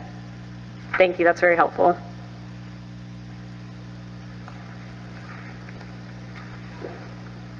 Any other questions? Regarding the accessory structure, we will discuss later, but the north elevation has 2 windows, and everything is so order and symmetrical, and those 2 windows are different. So one is in the kitchen, the other one is in the bathroom. I think that the one in the bathroom can get smaller to match the one in the kitchen and probably be centered in the facade to make the whole composition symmetrical. Is that possible? I would think so. We're talking about we're talking about the south elevation. The north elevation of the accessory structure. The north elevation. Okay. This one. That has these windows. Oh, that. Okay, on the guest house. Yeah. Yeah, one is in the bathroom. And one is in the kitchen. We could, and I like the larger one if it makes the bathroom a little less private, but if it had. Well, the problem is probably the one that is in the kitchen is the larger one? It's right in front of where the, well, it's not in front of the sink. Yeah, I think the larger one is in the kitchen and the smaller one. Okay, so you can make both large, the same size. We could make both larger.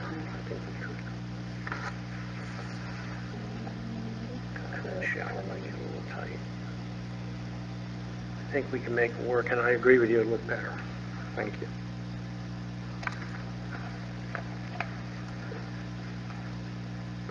And I do have a question. Do we have a demo plan for this? Because interior walls are removing. If they're removing the roof, we've got windows, the lintels are going to be removing. I don't see any demo plan. And we don't actually have a demo plan. We have a before and after. Keep doing that. We do have an existing and proposed, but we don't have an actual demolition plan, at least not in this presentation.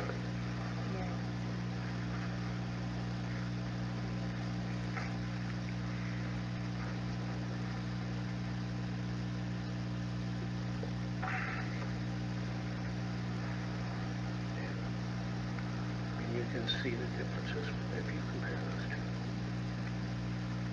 Okay, so we don't have a demo plan. Anything else? It doesn't look like there's public comment, but I'll still ask. Okay, is there anyone here from the public that wishes to speak? No. Okay. Seeing none, we'll move into executive session.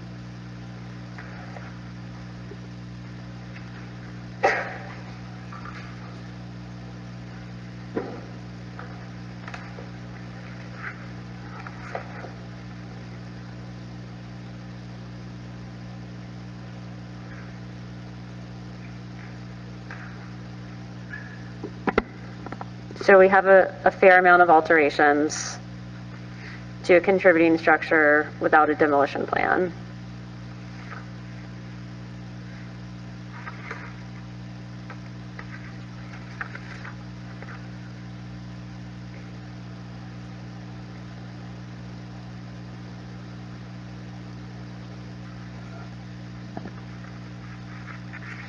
do you feel like you have enough No. information?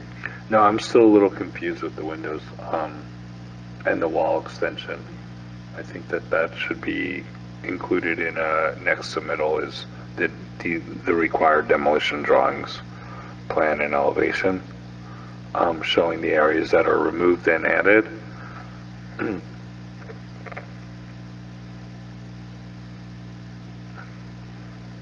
And then the change of the tile, I think, to the white flat cement tile would be beneficial, and that's for both the primary and accessory structure. Mm-hmm. I agree. I would like to remove the banding at the crown molding at the roof level because it wasn't existing and there is no reason to add it. Okay, so that could be... I don't know if we are comfortable with increasing the height of the windows. You know, at the beginning when I saw this elevation, I was concerned because the crown molding confused me and I thought that the windows moved to the roof, which was not good. Now if we remove the crown molding, there is a distance in between the roof and the top of the window, but it's okay to increase the height of the window. I don't know what that adds to the whole project. Yeah, generally it's better to be sure of something than unsure, and we all can read drawings pretty well. I'm just unsure about a lot of the things. But I think that generally, as a concept, the increasing the wall height for the presence and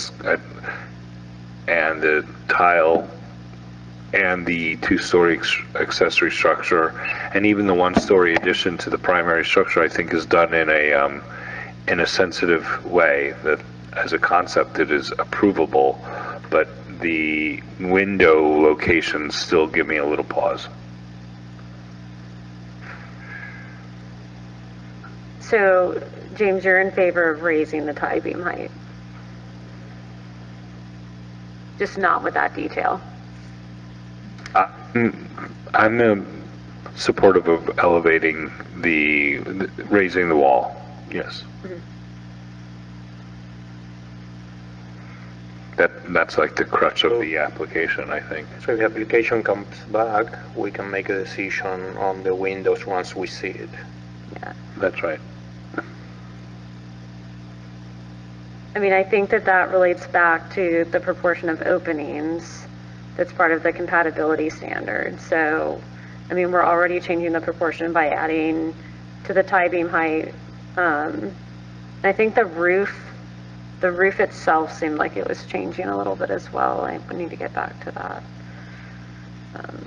But I think it would be really helpful to have like true intention in terms of the change of the fenestration. Because I just start to think about, okay, we're taking the roof off, we're increasing the tie beam height. If we're going in and changing all of the openings, even if it's just increasing the height, we're taking out all of the interior partitions. I feel like we're getting into one of these situations where it's like, how much of it do we have left? And so I would be really hesitant. I mean, I'm not against the increase in tie beam height, although I can think of just a few instances where it's occurred. But I do hesitate about changing the proportion of openings, and I understand that it is kind of an atypical condition on the interior, that you would have more space between the top of the window and the ceiling height, but it is a contributing structure. And I think that us being open to raising the tie beam height is, I don't want to say generous, but it's, yeah.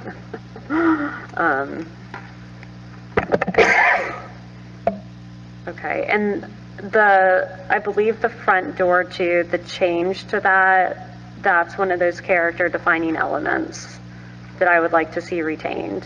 So I would say really my general comment is to retain more of the original fenestration proportions. I think we're all on board about the flat tile roof. And then what were the other conditions? Is the board moving towards continuing it and giving him direction? Well, I believe that was the case because we don't have a demolition plan. Okay. Otherwise, I think that it would be approvable with conditions. Is that the way that everyone feels because we don't have demolition? I thought that's what I had heard. Continue. Okay. So we have to have the demolition plans. Okay. I think we're ready for a motion. Or if we are removing the band on the top, do you want to have any type of differentiation between the existing and the new one, or you want the wall to continue flat? That is a good question. It's a very good question. I feel like Secretary of the Interior says that you should have like a flat Banding. A flat band, right? Like Yeah, but not a the crown mounting detailing. with. So, okay, so Maybe just a flat band. not the molding. Yes. Yeah. So flat. Simplicity is best.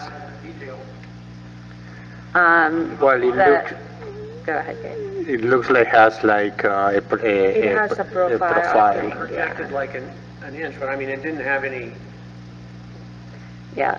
leaf or, you know, what's this? It has a profile in there. It has a profile. Yeah. Yeah.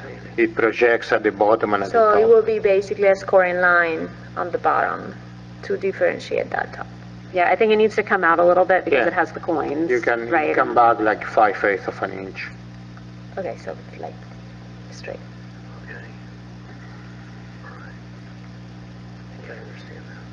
Okay. Good. All right. May we have a motion? Yeah. I move the board to continue case 25-25, 110 Greenwood Drive to next month, on May 28th, 2025. Do we have a second? I'll second. All those in favor? Say aye. Aye. Aye. Any opposed? All right. The motion carries. We will see you next month. And I think that was pretty clear direction, so we should be in good shape. Before we adjourn, Yes, a couple of items to this. I'll turn it over to staff.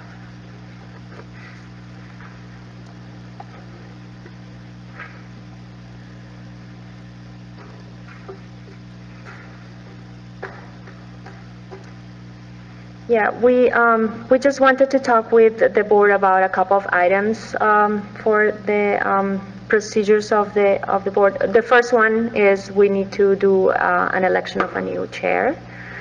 So the board needs to nominate, or anyone from the board can nominate a candidate. I nominate Ms. Kristen Kellogg. Congratulations, I second. Kristen.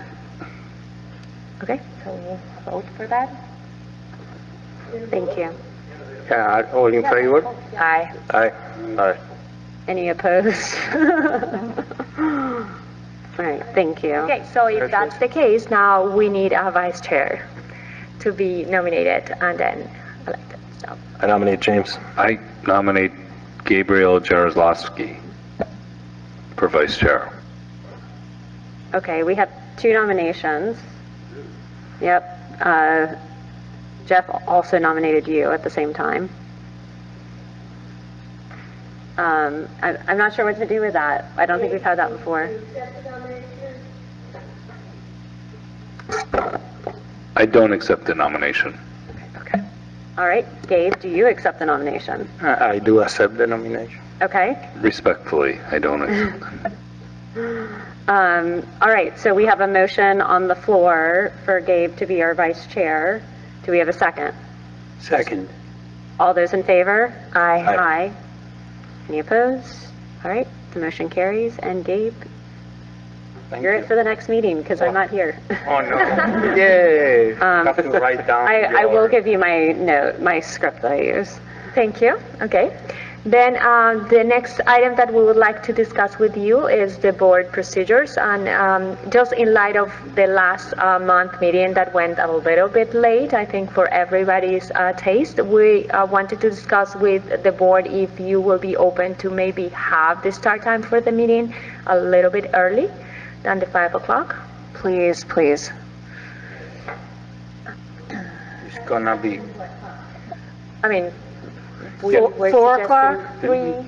3 or 4? 3? Didn't Ms. Mitton come explore that? Well, that's great. I think we brought that up to either Ms. Mittner before, and she came back to say that maybe the chambers were occupied, or? Yeah, we had definitely asked to move the meeting date because I was trying to get it not to have ARC-on the next day for you and other you. people on the board, including I mean, myself. I don't think that I can come before 4:30 because I am 4:30? already, Do you think you can come at 4:30? maybe I can come at 4:30, yeah, but not before. If it's on a different day, would you be able to come earlier or just in general now? I mean, I am slamming my work, my job. Gabe, I can talk to Related Ross if that helps. Well, I mean, I feel like we should try 4:30. I don't want to make you uncomfortable. You look a little uncomfortable with the 4:30 though. You're talking to me? Yeah. I mean, if you want to come 4:30, I'll try to come 4:30. Mm-hmm.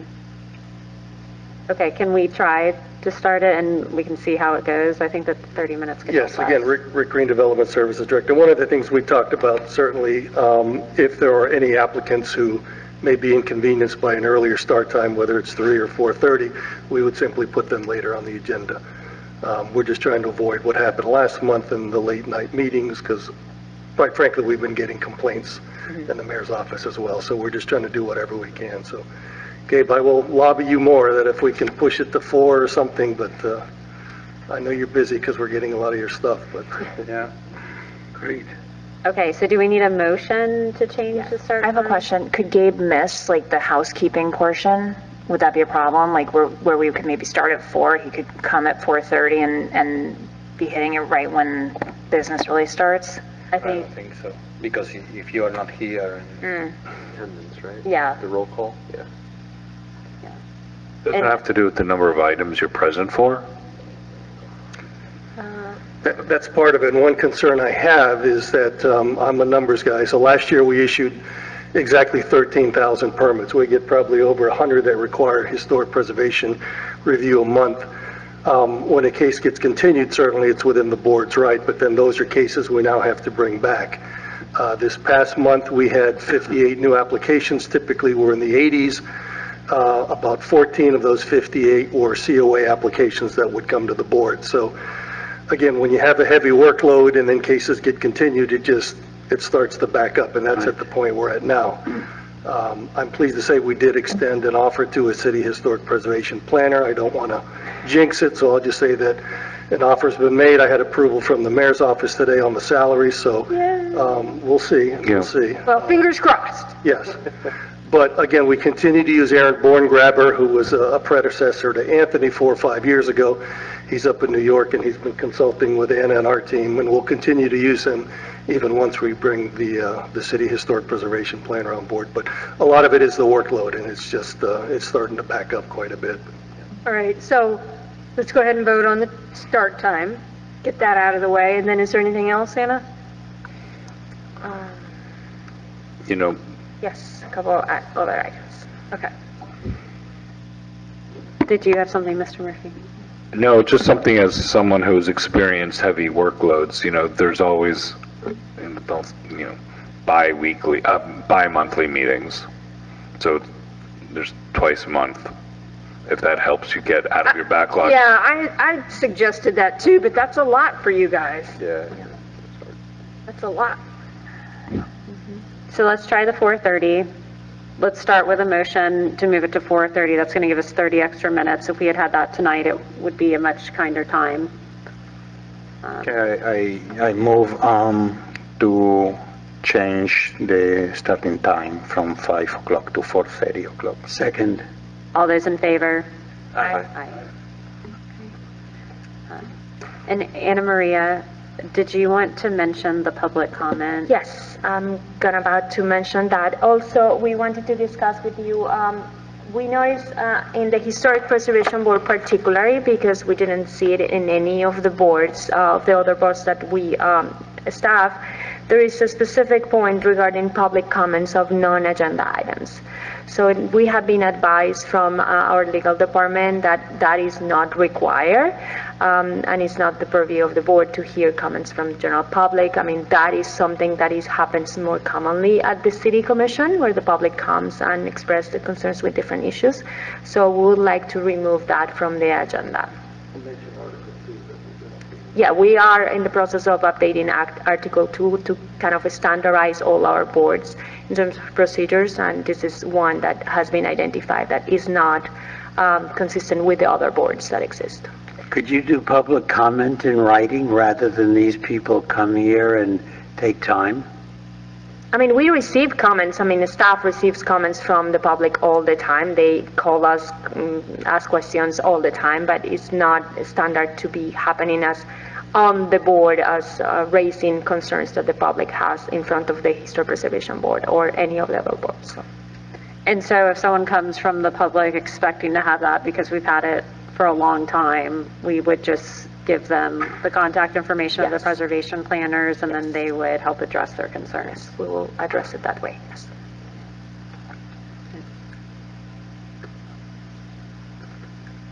Okay. I mean, it doesn't sound like we need a vote on that, right? Because it was the recommendation of legal. Okay. Okay.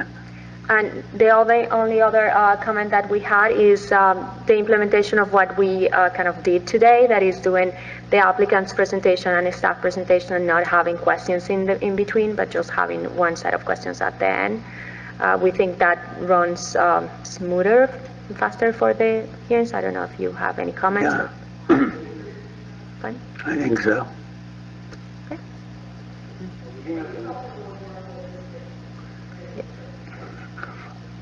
Are the monitors going to be back in working order, or is that going to be redone in the chamber? No, they will. What happens today is that TVA team was not able to record the meeting today, so that's why you don't have the monitors. Yeah, a few of the seats are. It's really, yeah, hard it's to impossible read them. to see it. Yeah, we just found out last minute also that the mayor and the police chief were having a meeting across the hall. I don't know if that meeting was recorded, but I don't know. We got bumped and I didn't realize. I ran upstairs to pull up my computer to see if this was being telecast, and I guess it wasn't, so, yeah. All right. In their benefit, I think they sent us an email and told us a couple of weeks ago, but we forgot. You get a lot of. So it is recorded. We have a recording system, but it's not live. It's not going to be on our regular systems for the public to see. So for the minutes and our record keeping, we have a recording system. Okay, thank you. That's all. And that's it. Okay, so a motion to adjourn. Thank you very much. I move to adjourn the meeting. Second. In favor? Aye. Aye. Thank you.